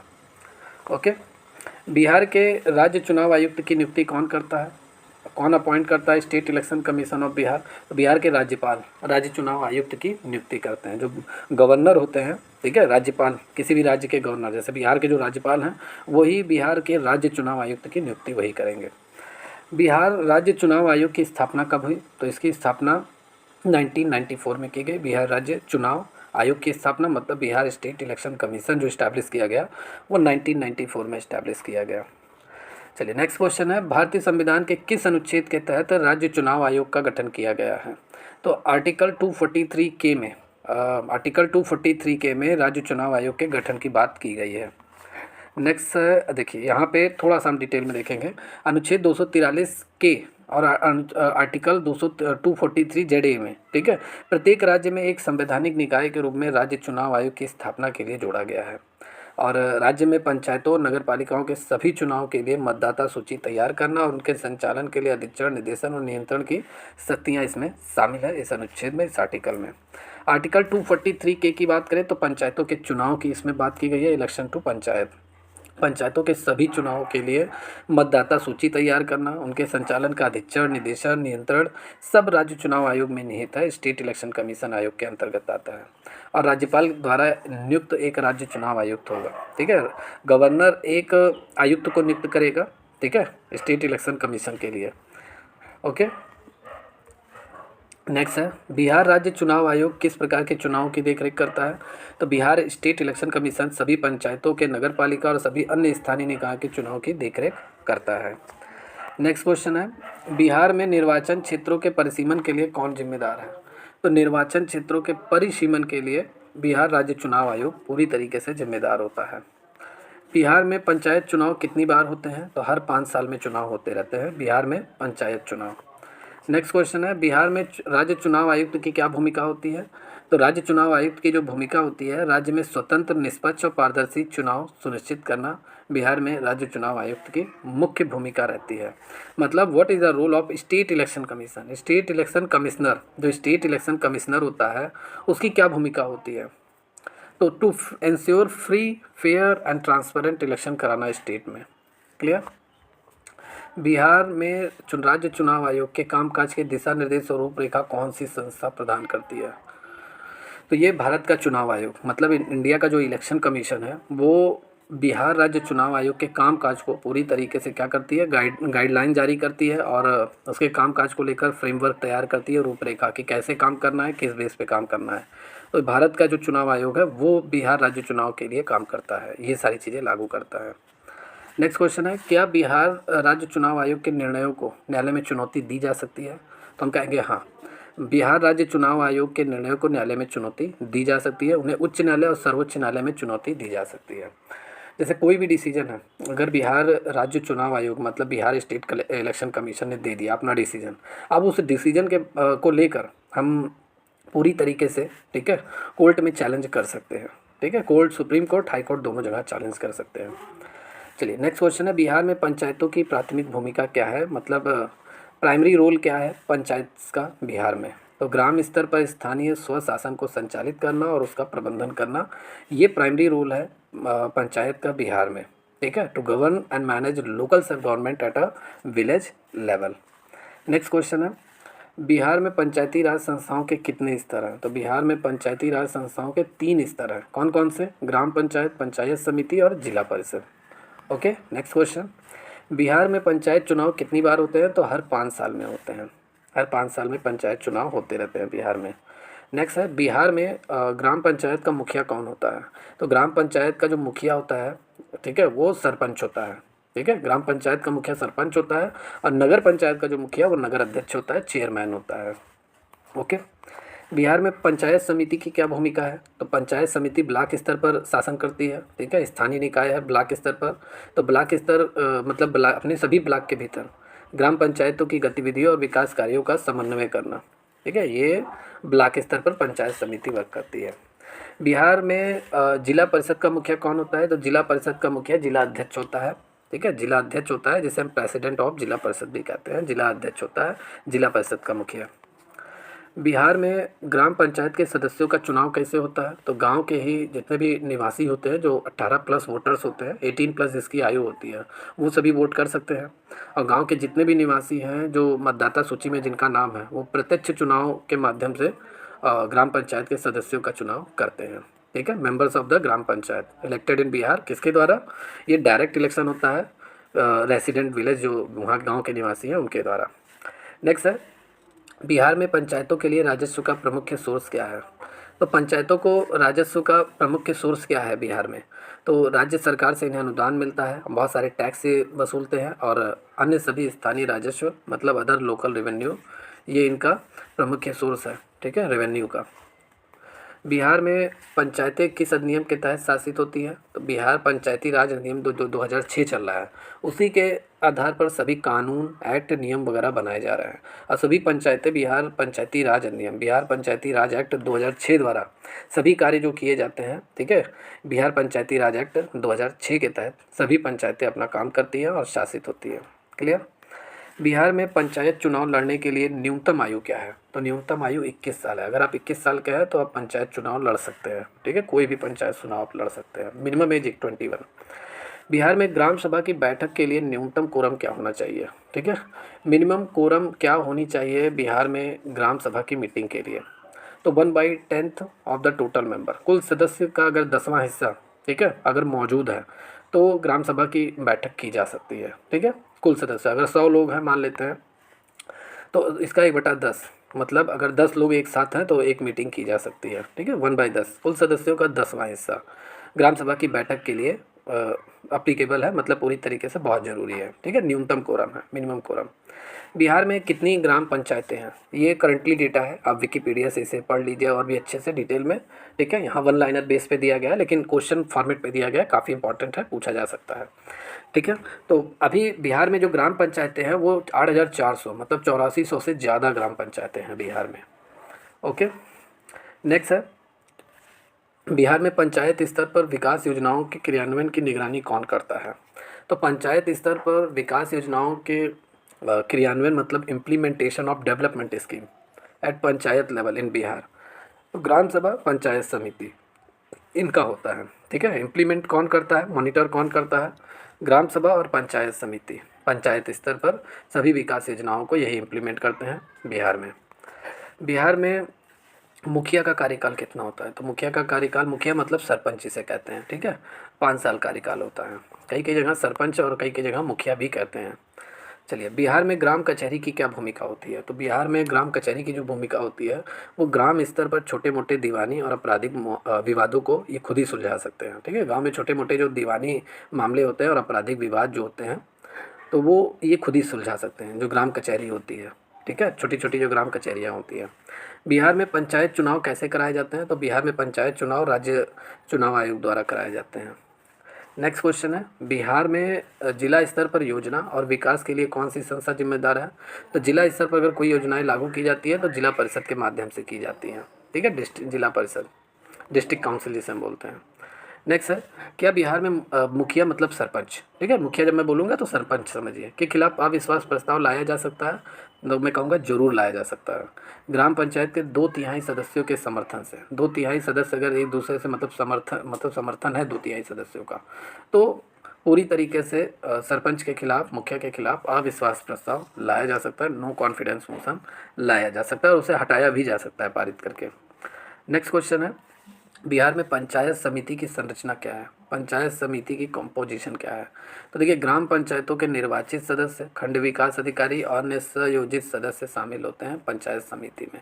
तो पंचायत समिति किससे मिलकर बनती है? ग्राम पंचायतों के जो निर्वाचित सदस्य होते हैं वो हो गए, ब्लॉक डेवलपमेंट ऑफिसर हो गए मतलब खंड विकास अधिकारी, और अन्य संयोजित सदस्य होते हैं मतलब अदर कोऑपरेटेड मेंबर्स होते हैं, उनके ये सभी मिलकर एक पंचायत समिति का कंपोजिशन करते हैं, संरचना करते हैं, बनाते हैं। नेक्स्ट क्वेश्चन है, बिहार में ग्राम सभा के मुख्य कार्य क्या है? तो बिहार में जो ग्राम सभा का जो मुख्य कार्य है, समाज को लेकर और आर्थिक रुपए पैसे को लेकर विकास के लिए योजनाएं, कार्यक्रमों और परियोजनाओं को मंजूरी देना, ये इसका मुख्य कार्य है। नेक्स्ट क्वेश्चन, भारत में पंचायतों को संवैधानिक दर्जा देने वाला संविधान का कौन सा नियम है?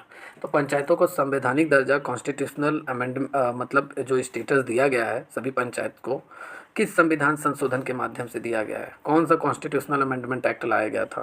तो 73 अमेंडमेंट एक्ट, 73वां संविधान संशोधन 1992 के तहत सभी पंचायतों को संवैधानिक दर्जा दिया गया है। ओके, नेक्स्ट क्वेश्चन है, भारतीय संविधान के किस अनुच्छेद के तहत पंचायत प्रणाली स्थापित की गई है? तो आर्टिकल 243, ठीक है, जो अनुच्छेद है 243 के तहत पंचायत प्रणाली की स्थापना की गई है, पंचायती सिस्टम को इस्टेब्लिश किया गया है आर्टिकल 243 के तहत। ओके, नेक्स्ट क्वेश्चन है, भारतीय संविधान के अनुसार पंचायतों के चुनाव लड़ने के लिए न्यूनतम आयु क्या होनी चाहिए?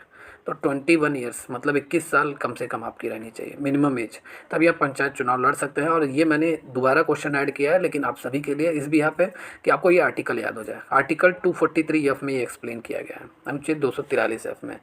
ठीक है, 21 वर्ष मिनिमम आयु रहनी चाहिए पंचायत चुनाव लड़ने के लिए, आर्टिकल 243F में मेंशन किया गया है।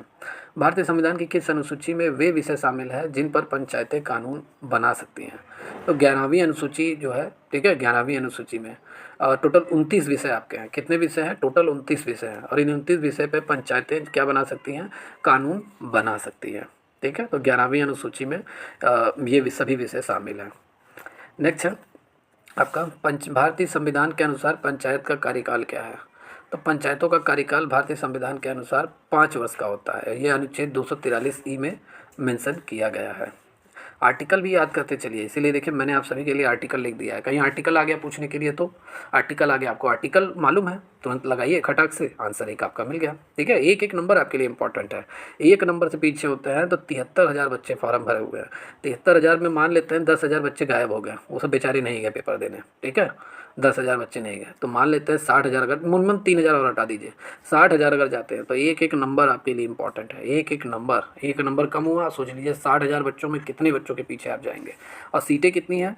सीटें आपका लगभग 6570 सीट है। ठीक है, और मान लेते हैं 60,000 बच्चे बैठेंगे तो एक सीट पर 10-10 बच्चे। ठीक है, तो काफ़ी इंपॉर्टेंट है आपके लिए एक नंबर।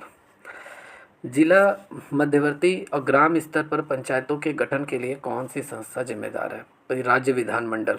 ठीक है, स्टेट लेजिस्लेचर आर्टिकल 243 में मेंशन किया गया है। जिला स्तर पर, ठीक है, और डिस्ट्रिक्ट लेवल पर, इंटरमीडिएट मतलब मध्यवर्ती स्तर पर, और विलेज लेवल पर सभी पंचायतों की गठन की जाए, सभी पंचायतों को मतलब गठन किया जाए। ठीक है, जिला स्तर पर और मध्यवर्ती स्तर पर, ग्राम स्तर पर पंचायतों के गठन के लिए कौन रिस्पॉन्सिबल है? तो राज्य विधानमंडल। राज्य विधानमंडल ही पंचायतों की स्थापना के लिए जिम्मेदार होती है। ठीक है, पंचायतों की वित्तीय स्थिति की समीक्षा करने के लिए राज्य वित्त आयोग की स्थापना किस अनुच्छेद में की गई है? भाई पंचायतों को फंड मुहैया कराने के लिए राज्य वित्त आयोग मतलब स्टेट फाइनेंस कमीशन की स्थापना की गई है, और इसकी स्थापना अनुच्छेद 243 आई के तहत की गई है, आर्टिकल 243 आई के तहत की गई है। अनुच्छेद याद कर लीजिए आप सभी स्टूडेंट। भारतीय संविधान के अनुसार ग्राम सभा की भूमिका क्या है? मतलब what is the role of gram sabha as पर इंडियन कॉन्स्टिट्यूशन? तो ग्राम सभा की भूमिका क्या है? राज्य विधानमंडल द्वारा निर्वाचित ग्राम स्तर पर कार्य करना। राज्य विधानमंडल द्वारा निर्धारित ग्राम स्तर पर कार्य करना ग्राम सभा की प्रमुख भूमिका है। गांव स्तर पर वर्क करना ग्राम सभा की मुख्य भूमिका है। आर्टिकल 243 में मेंशन है, आर्टिकल जरूर याद करते चलिए। कौन सा अनुच्छेद पंचायतों में अनुसूचित जातियों, अनुसूचित जनजातियों और महिलाओं के सीटों के आरक्षण को सुनिश्चित करता है? तो आर्टिकल 243 डी में मेंशन है। ठीक है, अनुच्छेद 243 में इन सभी लोगों के लिए आरक्षण की बात कही गई है। ठीक है, आर्टिकल 243 में महिलाओं के लिए कम से कम 1/3 सीटों का आरक्षण का प्रावधान करता है। 1/3 सीटें पंचायती राज संस्थाएं में रिजर्व रहेंगी महिलाओं के लिए।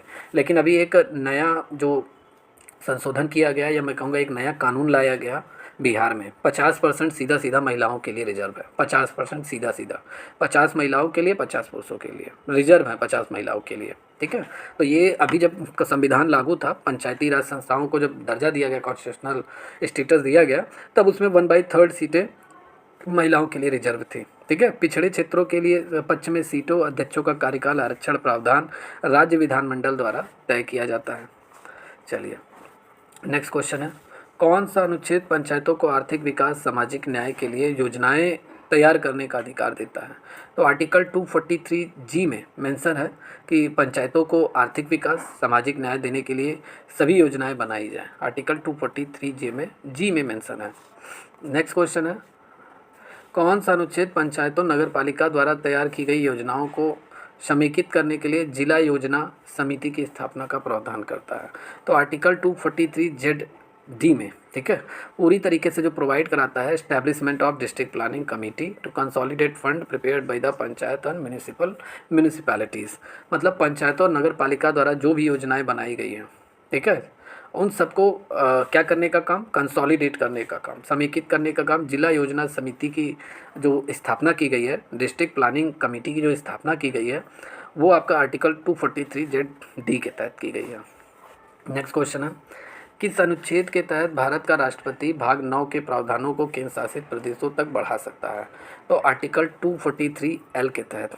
ठीक है, भारत का जो राष्ट्रपति है, जो संविधान का भाग 9 है, उसके प्रावधानों को केंद्र शासित प्रदेशों तक वो पूरी तरीके से बढ़ा सकता है, केंद्र शासित प्रदेशों में लागू कर सकता है। और भाग 9 पर चलिए नेक्स्ट क्वेश्चन है, कौन सा अनुच्छेद, यहाँ पे पूछा जा रहा है आपसे, कौन सा अनुच्छेद विभिन्न स्तरों पर पंचायतों की संरचना को निर्धारित करता है? मतलब which article stipulates the composition of panchayats at various level? तो विभिन्न स्तरों पर पंचायतों की संरचना को जो निर्धारित करता है वो आर्टिकल 243 सी के तहत, ठीक है। सभी स्तरों पर पंचायतों की संरचना पंचायतों के कंपोजिशन को निर्धारित करता है। ठीक है। नेक्स्ट क्वेश्चन है कौन सा अनुच्छेद अनुसूचित जाति जनजाति महिलाओं के पंचायतों के अध्यक्षों के पद के आरक्षण को निर्धारित करता है? तो आर्टिकल 243D सब सेक्शन 4 में ये मेंशन किया गया है, ये बताया गया है कि अनुसूचित जातियां जो हैं मतलब शेड्यूल कास्ट है और शेड्यूल ट्राइब है और जितनी भी महिलाएं हैं उनके अध्यक्षों के पद के आरक्षण को निर्धारित करता है। ठीक है, अनुच्छेद 243D सब सेक्शन 4 में। नेक्स्ट क्वेश्चन है भारतीय संविधान का अनुच्छेद 243H किससे संबंधित है? तो 243H अनुच्छेद में पंचायतों के लिए कर लगाने और धन जुटाने की शक्तियों के बारे में बताया गया है। नेक्स्ट क्वेश्चन है आर्टिकल 243 मतलब किस अनुच्छेद के तहत पंचायतों की अवधि ठीक है प्रदान की गई है, जिसमें यह निर्दिष्ट किया गया है कि कार्यकाल की समाप्ति से पहले चुनाव हो जाना चाहिए। मतलब कोई भी ठीक है कार्यकाल है पंचायत समितियों का पंचायती संस्थाओं का, अगर उनका मतलब पीरियड अगर समाप्त हो रहा है 5 साल का रहता है चुनाव, मतलब एक बार इलेक्शन होने के बाद 5 साल तक सभी पंचायती संस्थाएं काम करती हैं। ठीक है, जितने भी प्रतिनिधि चुने रहते हैं उससे पहले ही चुनाव हो जाना चाहिए, ये आर्टिकल 243E में मेंशन किया गया है। नेक्स्ट है किस अनुच्छेद में पंचायत के खातों के ऑडिट का प्रावधान किया गया है? ठीक है, तो आर्टिकल 243J में बताया गया है कि जितने भी मतलब पंचायतें हैं उनके खातों का ऑडिट किया जाए, मतलब उनके खातों को जांचा जाए, देखा जाए। ठीक है, सभी खातों को चेक किया जाए, वो 243J में मेंशन किया गया है। नेक्स्ट क्वेश्चन है महानगर स्तर पर नियोजन के लिए महानगर नियोजन समिति का गठन का आदेश किस अनुच्छेद में दिया गया? तो आर्टिकल 243ZE में दिया गया है। भारतीय संविधान का अनुच्छेद 243 के किससे संबंधित है? तो ये पंचायतों के चुनाव से संबंधित है। नेक्स्ट क्वेश्चन है कौन सा अनुच्छेद राज्य विधानमंडल को पंचायतों को आवश्यक शक्तियां और अधिकार देने की अनुमति देता है? तो अनुच्छेद 243G जो है वो राज्य विधानमंडल को पंचायतों को शक्तियां अधिकार देने की अनुमति देता है, अनुच्छेद 243G। नेक्स्ट क्वेश्चन है किस अनुच्छेद के तहत राज्य विधानमंडल पंचायतों को कर लगाने एकत्र करने मतलब टैक्स लगाने और टैक्स को कलेक्शन करने और विनियोजन करने के लिए अधिकृत करता है? मतलब कौन से आर्टिकल में स्टेट लेजिस्लेचर को ऑथोराइज किया गया है कि वो पूरी तरीके से कर लगा सकते हैं? सभी पंचायतों को ऑथोराइज करता है कि वो कर भी लगा सकते हैं, कलेक्ट भी कर सकते हैं, अप्रोप्रिएट टैक्सेस और विनियोजन को अधिकृत करता है। तो ये आर्टिकल 243H में मेंशन किया गया है। चलिए ये आपका यहाँ पे नेक्स्ट क्वेश्चन है कौन सा अनुच्छेद है जो पंचायतों के सदस्यों की अयोग्यता का प्रावधान करता है? पंचायतों के सदस्यों की अयोग्यता मतलब कौन सा मेंबर ठीक है डिस्क्वालिफिकेशन किस में पंचायत का कौन सा मेंबर जिसके डिस्क्वालिफिकेशन के बारे में बताता है कि वो अयोग्य है? तो आर्टिकल 243F में मेंशन किया गया है। पंचायत प्रणाली में ग्राम सभा के लिए किस शब्द का प्रयोग किया गया है? तो ग्राम सभा के लिए किस शब्द का प्रयोग किया जाता है पंचायत ग्राम सभा के लिए? तो ग्राम सभा ही प्रयोग किया जाता है, आर्टिकल 243A में मेंशन है। ओके, भारतीय संविधान का कौन सा भाग है जो पंचायतों से संबंधित है? तो भाग 9 पंचायतों से संबंधित है। ठीक है, भारतीय संविधान का। नेक्स्ट क्वेश्चन है कि कौन सा अनुच्छेद राज्य चुनाव आयोग को पंचायत चुनाव की निगरानी करने का अधिकार देता है?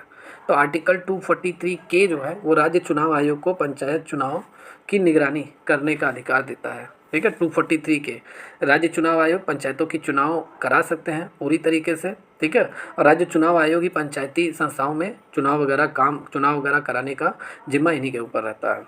ठीक है, भारत सरकार का चुनाव आयोग नहीं कराता है। नेक्स्ट क्वेश्चन है पंचायतों में पिछड़े वर्गों के आरक्षण किस अनुच्छेद के तहत प्रदान किए गए? तो अनुच्छेद 243D और सब सेक्शन 6 के तहत पिछड़े वर्गों के लिए जो बैकवर्ड क्लास के लोग हैं पंचायतों में उनके रिजर्वेशन की बात कही गई है 243D सब सेक्शन 6 में। नेक्स्ट क्वेश्चन है कौन सा अनुच्छेद ये बताता है कि एक पंचायत तब तक जारी रहेगी जब तक कि नई पंचायत का गठन नहीं हो जाता?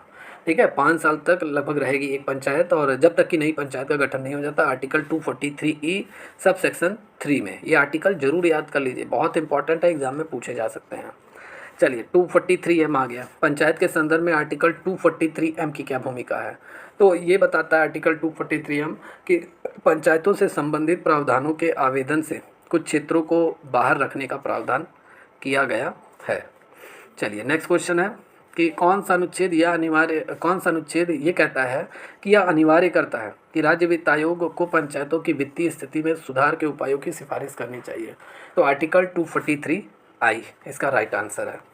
नेक्स्ट क्वेश्चन है, एक वर्ष में ग्राम सभा की न्यूनतम कितनी बैठकें होनी चाहिए? ये विकिपीडिया का आंसर है, गूगल का आंसर है, ठीक है, एकदम एग्जैक्ट आंसर है। और ये आपको बिहार पंचायत का जब आप ई बुक डाउनलोड करेंगे तो वहाँ पर भी आपको मिल जाएगा।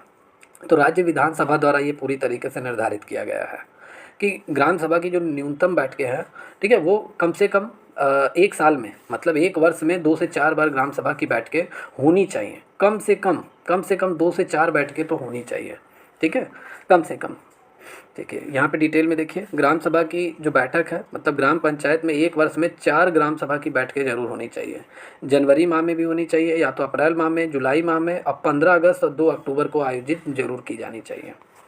नेक्स्ट क्वेश्चन है, हाल ही में किस राज्य ने गाँव को डिजिटल बनाने के लिए और विकसित करने के लिए स्मार्ट ग्राम योजना की शुरुआत की है? तो हरियाणा राज्य ने गाँव को डिजिटल बनाने के, डिजिटलीकरण करने के लिए, गाँव के डेवलपमेंट करने के लिए स्मार्ट ग्राम योजना की शुरुआत की है हरियाणा राज्य ने। नेक्स्ट क्वेश्चन है, 2024 में जो भी नए जो कैबिनेट मतलब पूरी तरीके से भारत की नई सरकार बनी है प्रधानमंत्री मोदी के नेतृत्व में, तो जो उसमें जो नए कैबिनेट मंत्री बनाए गए हैं, सभी जो कैबिनेट मंत्री बनाए गए हैं, तो उसमें एक इम्पॉर्टेंट है कि जो नया हम लोगों का कैबिनेट मिनिस्टर है, और वो भी पंचायती राज से लेकर, ठीक है, नए केंद्रीय पंचायती राज मंत्री जो बनाए गए हैं वो कौन बनाया गया है?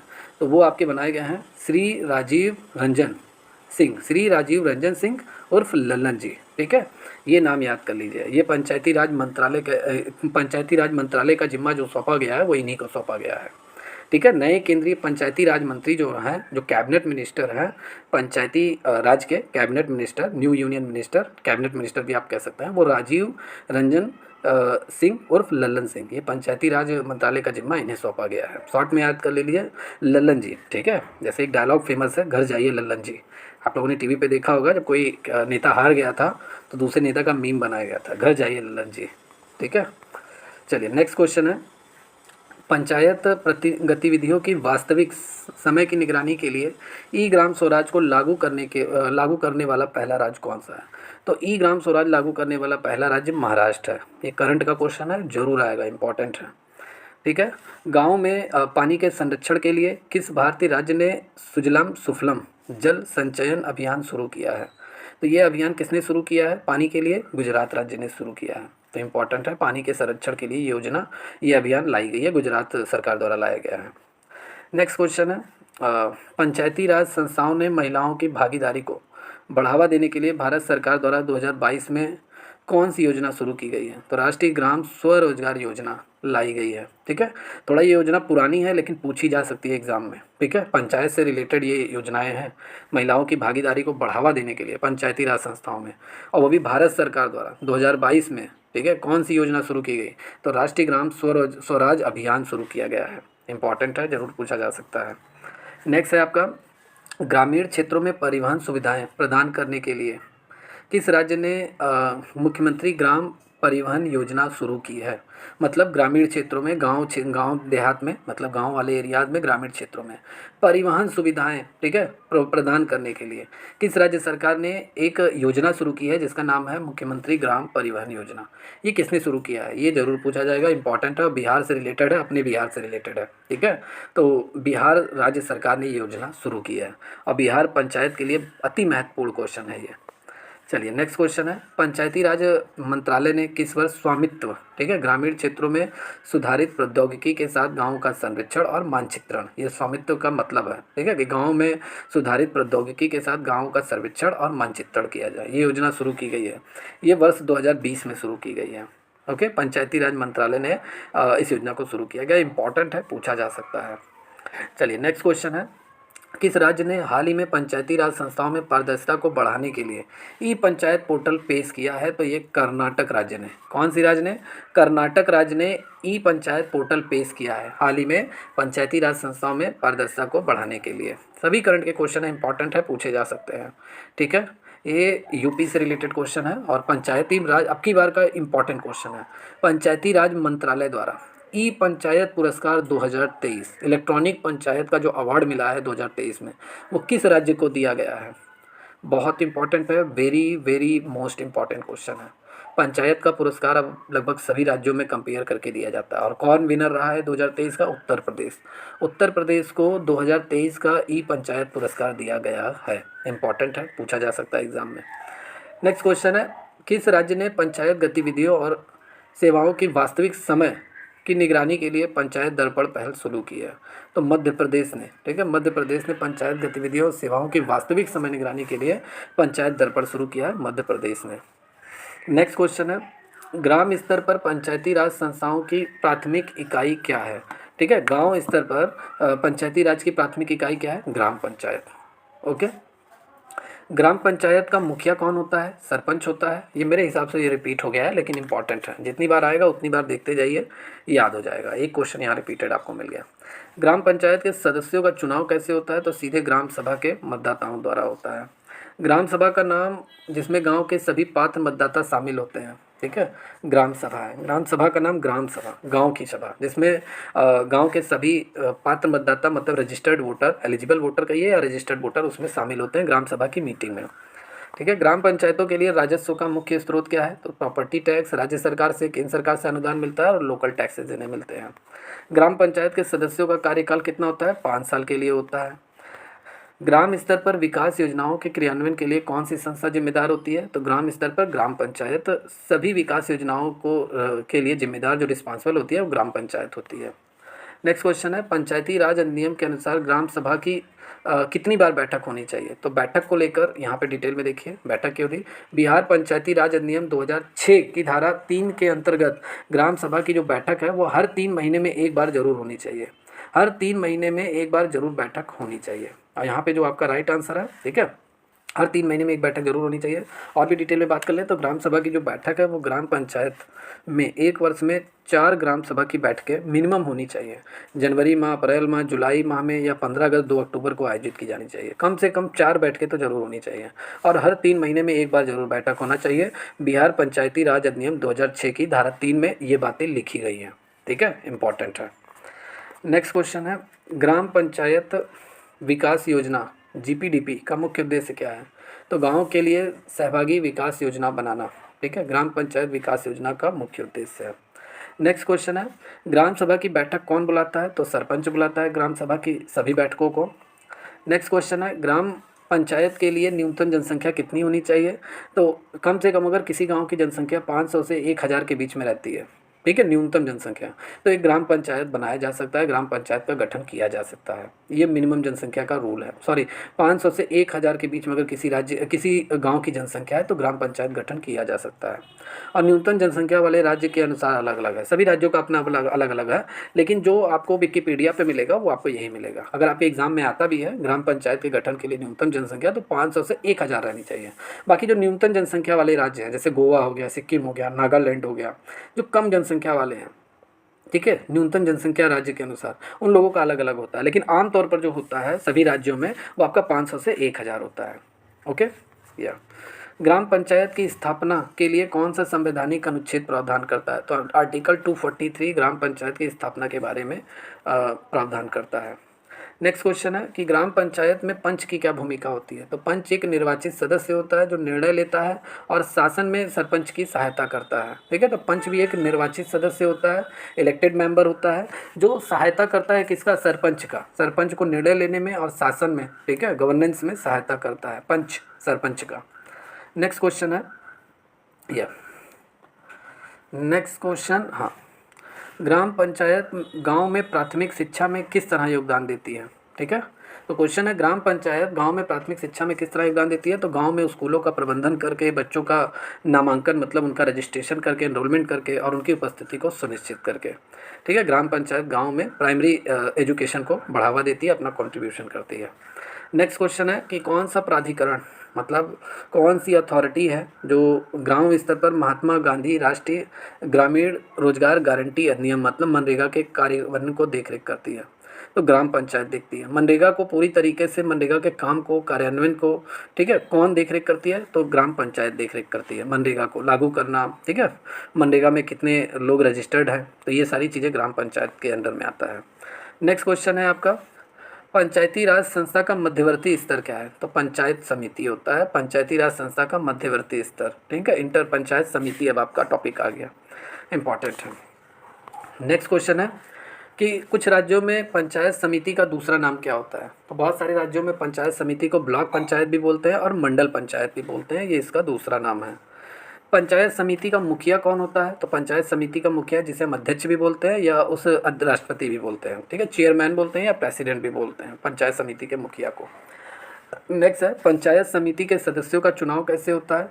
तो पंचायत समिति मतलब ब्लॉक आप बोल सकते हैं, ठीक है। तो ब्लॉक में ग्राम पंचायतों के निर्वाचित सदस्यों द्वारा अप्रत्यक्ष रूप से होता है, ठीक है। ग्राम पंचायत के निर्वाचित जो सदस्य रहते हैं उन्हीं के द्वारा इनडायरेक्ट रूप से चुना जाता है, ठीक है, पंचायत समिति के सदस्यों को। नेक्स्ट क्वेश्चन है पंचायत समिति का मुख्य कार्य क्या है। तो पंचायत समिति का मुख्य कार्य है ग्राम पंचायतों की जितनी भी गतिविधियां हैं, ठीक है, उनका समन्वय करना और उनका पर्यवेक्षण करना, मतलब कोऑर्डिनेट करना एंड सुपरवाइज करना, activity of gram panchayat.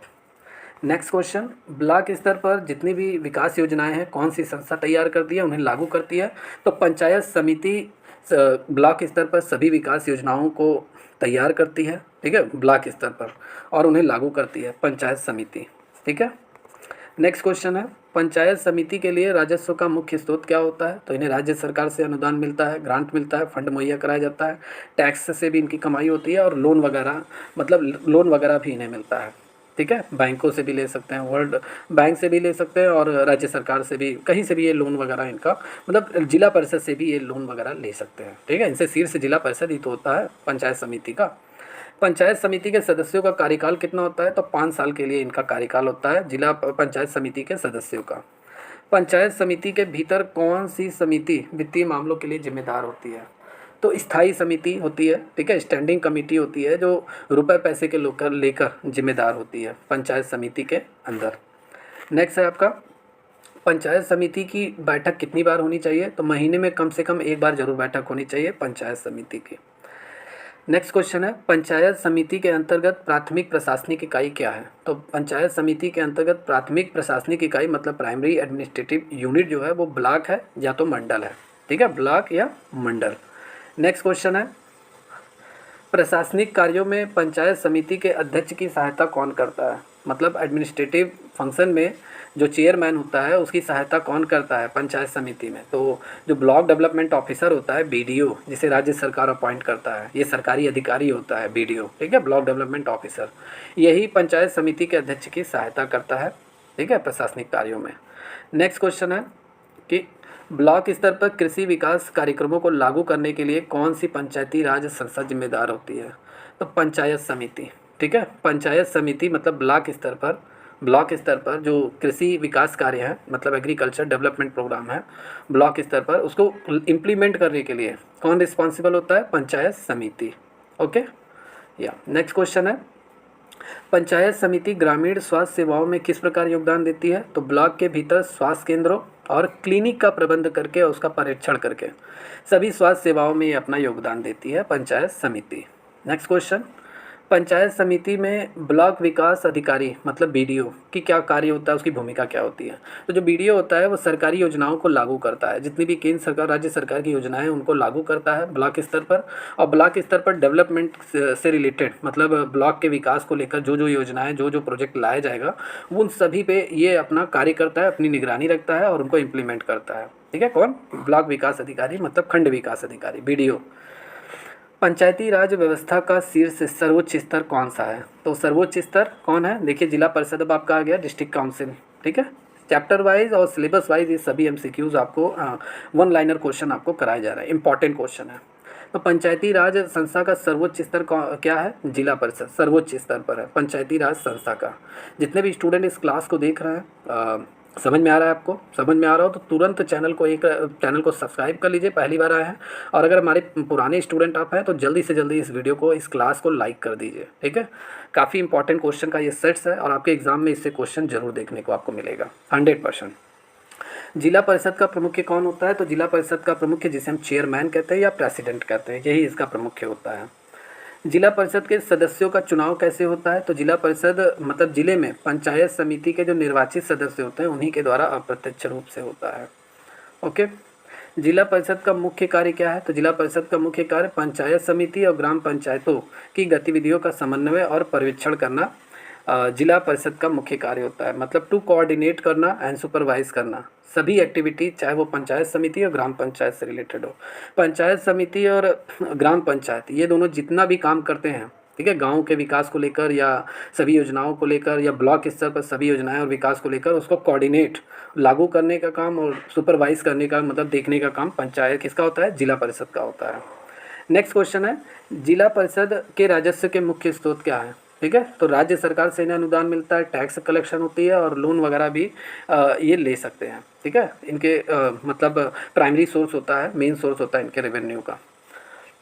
Next है, जिला परिषद के सदस्यों का कार्यकाल कितना होता है? 5 साल के लिए होता है। जिला परिषद के जो मेंबर्स का टेन्योर होता है, कार्यकाल 5 साल के लिए होता है। जिला परिषद के भीतर कौन सी समिति योजना और विकास के लिए जिम्मेदार है? तो जिला परिषद के भीतर कौन सी कमेटी पूरी तरीके से रिस्पॉन्सिबल होती है जिले में सभी योजनाओं को लागू करने के लिए और जिले की डेवलपमेंट के लिए? तो योजना और विकास पर स्थायी समिति जो बनाई जाती है, स्टैंडिंग कमेटी जो बनाई जाती है प्लानिंग और डेवलपमेंट के लिए, वो पूरी तरीके से रिस्पॉन्सिबल होती है। जिला परिषद, नेक्स्ट क्वेश्चन है, जिला परिषद की बैठक कितनी बार होनी चाहिए? तो हर 3 बार में, हर तिमाही में, मतलब हर 3 महीने में कम से कम 1 बार जरूर बैठक होनी चाहिए डिस्ट्रिक्ट काउंसिल जिला परिषद की। इसकी बैठक को लेकर अगर हम बात करें तो बैठक कम से कम 3 माह में 1 बार जरूर बुलाई जानी चाहिए और ये बैठक जिला मुख्यालय या जिला में कहीं भी किया जा सकता है, इंपॉर्टेंट है। ओके, नेक्स्ट क्वेश्चन है, जिले के भीतर पंचायत समिति और ग्राम पंचायत के बजट को कौन सी संस्था मंजूरी देती है?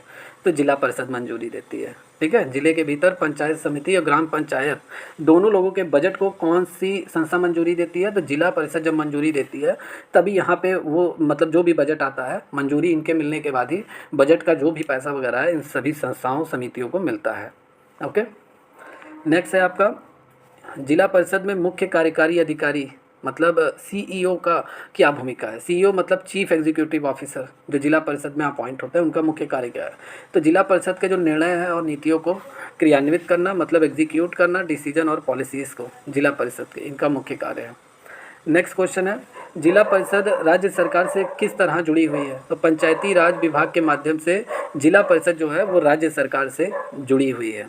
ओके, शिक्षा के मामले में जिला परिषद की क्या भूमिका है? तो शिक्षा के मामले में अगर हम बात करें तो जिले के भीतर प्राथमिक और माध्यमिक विद्यालयों के कामकाज की देख रेख करना। ठीक है, ये शिक्षा के मामले में जिला परिषद की प्रमुख जिम्मेदारी होते हैं। जिला स्तर पर, नेक्स्ट क्वेश्चन है, जिला स्तर पर ग्रामीण स्वास्थ्य ढांचे का प्रबंधन कौन सी संस्था करती है? तो जिला स्तर पर जिला परिषद करती है, डिस्ट्रिक्ट काउंसिल करती है। नेक्स्ट क्वेश्चन है, ग्रामीण विकास के मामले में जिला परिषद का क्या महत्व है? तो यह गांव ग्रामीण क्षेत्र में जितनी भी विकास योजनाएं हैं और जितनी भी योजनाएं बनाई जाती हैं, ठीक है, उनको लागू करने का काम और मतलब इम्प्लीमेंट करने का काम इनकी महत्वपूर्ण भूमिका निभाती है। ठीक है, कौन? ये जिला परिषद। ठीक है, जिले में सभी योजनाओं को लागू करने का काम इसी का होता है। चलिए, जिला परिषद, नेक्स्ट क्वेश्चन है, जिला परिषद अपनी गतिविधि और प्रदर्शन के बारे में किस संस्था को रिपोर्ट करती है? तो जिला परिषद जो सभी रिपोर्ट तैयार करती है वो राज्य सरकार को सौंपती है। ठीक है, अपने अपने स्टेट गवर्नमेंट को वो सौंपती है रिपोर्ट। ठीक है, जिला परिषद अपनी गतिविधि और अपनी प्रदर्शन को लेकर। नेक्स्ट अगर हम बात करें क्वेश्चन, पंचायती राज संस्था का कौन सा स्तर जिले की समग्र योजना विकास के लिए जिम्मेदार है? तो जिला परिषद इसका राइट आंसर है। नेक्स्ट क्वेश्चन है, जिला परिषद में शिक्षा पर स्थायी समिति का मुख्य कार्य क्या होता है? स्थायी कमेटी मतलब स्टैंडिंग कमेटी जो बनाई जाती है जिला स्तर पर, तो वो शैक्षिक कार्यक्रमों की देखरेख करती है, जिले में विद्यालयों का प्रबंधन भी करती है। नेक्स्ट क्वेश्चन है, जिला परिषद ग्रामीण बुनियादी ढांचे के विकास में किस तरह सहायता करती है? तो जिला परिषद जो गाँव का जो बुनियादी ढांचा है, मतलब आपका जो जिला परिषद जो सपोर्ट करती है रूरल इंफ्रास्ट्रक्चर और डेवलपमेंट को, उस सड़कों को, पुलों को और सार्वजनिक जो भवन है उनकी परियोजनाओं की योजनाओं को बनाकर उन्हें क्रियान्वित करती है। ओके, जिला परिषद के संबंध में जिला कलेक्टर की क्या भूमिका है? तो जिला कलेक्टर की क्या भूमिका होती है, उसका क्या कार्य होता है? तो जिला कलेक्टर जो होता है वो जिला परिषद और राज्य सरकार के बीच में एक कोऑर्डिनेट ऑफिसर होता है, समन्वय अधिकारी होता है, कोऑर्डिनेट ऑफिसर होता है और यह संपर्क के रूप में कार्य करता है। मतलब राज्य सरकार और जिला परिषद के बीच में जिला कलेक्टर होता है, ठीक है, डिस्ट्रिक्ट कलेक्टर होता है, ठीक है, और वो कोऑर्डिनेट करता है, जिला परिषद के भी निर्णयों को देखता है, कामकाज को देखता है और राज्य सरकार से परमिशन लेता है, जिला परिषद के कामकाज को इम्प्लीमेंट कराता है, मतलब बीच में ये रहता है। ठीक है, दोनों तरफ वर्क करता है डिस्ट्रिक्ट ऑफिसर और ये सरकारी अधिकारी होता है। नेक्स्ट क्वेश्चन है, जिला स्तर पर स्वच्छ भारत अभियान, स्वच्छ भारत मिशन के कार्यान्वयन में कौन सी पंचायती राज संस्था शामिल है? तो जिला परिषद शामिल है। ओके, चलिए अब यहाँ करंट के कुछ क्वेश्चन आ गए हैं, इंपॉर्टेंट है। वर्तमान में हमारे ग्रामीण विकास मंत्री कौन है? देखिए पंचायती राज मंत्री राजीव रंजन सिंह उर्फ लल्लन जी ये थे, ठीक है। पंचायती राज मंत्रालय उन्हीं के अंडर में है। लेकिन ग्रामीण विकास मंत्री कौन है? तो अभी नए बनाए गए हैं हमारे एमपी के जो सीएम थे, ठीक है, जो पूर्व सीएम थे एमपी के, शिवराज सिंह चौहान, जिन्हें मामा कहते हैं, ठीक है। तो ये आपके क्या बनाए गए हैं? ग्रामीण विकास मंत्री बनाए गए हैं। प्रधानमंत्री मोदी के 2024 का जो कैबिनेट मिनिस्टर है उसमें ये शामिल है। तो अभी लेटेस्ट का डेटा है, पूछा जा सकता है। करंट मिनिस्टर है रूरल डेवलपमेंट के शिवराज सिंह चौहान। पंचायती राज के जनक कौन माने गए हैं? तो बलवंत राय मेहता समिति पंचायती राज के जनक दाता माने गए हैं, जन्मदाता माने गए हैं। अब बलवंत राय मेहता समिति की स्थापना 1957 में किया गया था, मतलब 1950 के दशक में किया गया था, ठीक है, पंचायती राज व्यवस्था को स्थापित करने के लिए। पंचायती राज दिवस 24 अप्रैल को मनाया जाता है। रिपीटेड क्वेश्चन है, लेकिन वहाँ पे मैंने आपको और भी डिटेल में बताया था, ठीक है। चलिए नेक्स्ट क्वेश्चन है, जब पंचायती राज की शुरुआत की गई थी तो उस समय प्रधानमंत्री कौन थे? पूछा जा सकता है, बहुत इंपॉर्टेंट क्वेश्चन है।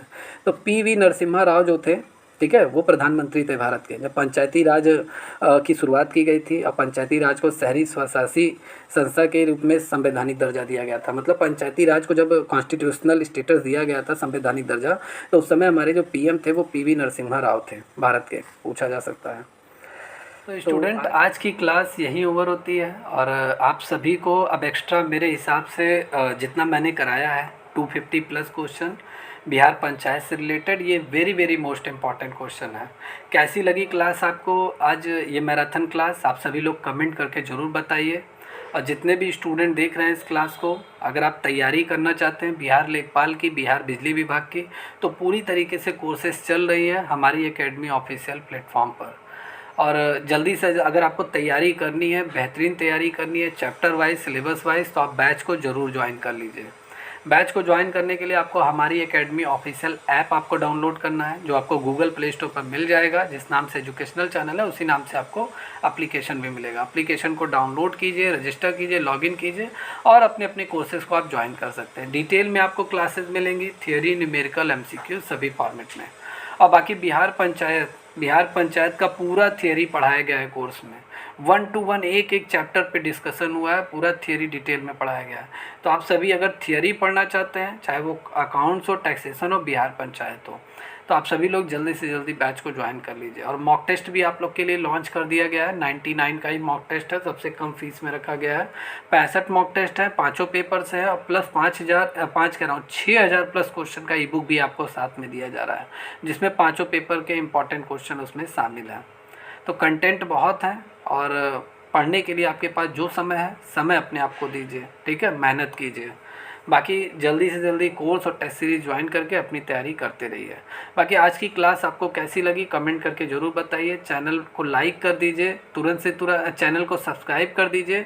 और इस क्लास को आज लाइक किए बिना आप लोग मत जाइए, ठीक है, क्योंकि काफ़ी एफर्ट्स लगाए गए आप सभी लोगों के लिए। इसका अगर आपको नोट्स चाहिए, इसका पीडीएफ चाहिए, मतलब आज की क्लास का अगर आपको पीडीएफ चाहिए, तो आप दिए गए नंबर पे मैसेज कर दीजिए और मैसेज में बस टाइप कर दीजिए कि मुझे बिहार पंचायत का जो मैराथन क्लास है उसका नोट्स चाहिए, तो हमारे ऑपरेटर आपको नोट्स से सेंड कर देंगे। बाकी आप लोग कॉल मत कीजिए, ठीक है। अगर आपको एडमिशन लेना है, कोई क्वेरी है कोर्स से रिलेटेड, तभी आप लोग कॉल कीजिए। अगर ये सिर्फ और सिर्फ आपको नोट्स चाहिए तो आप इस नंबर पर मैसेज कर दीजिए, आपको नोट्स मिल जाएगा। ओके, तो आज की क्लास यही ओवर होती है। मिलते हैं कल की क्लास में। Take care and good bye.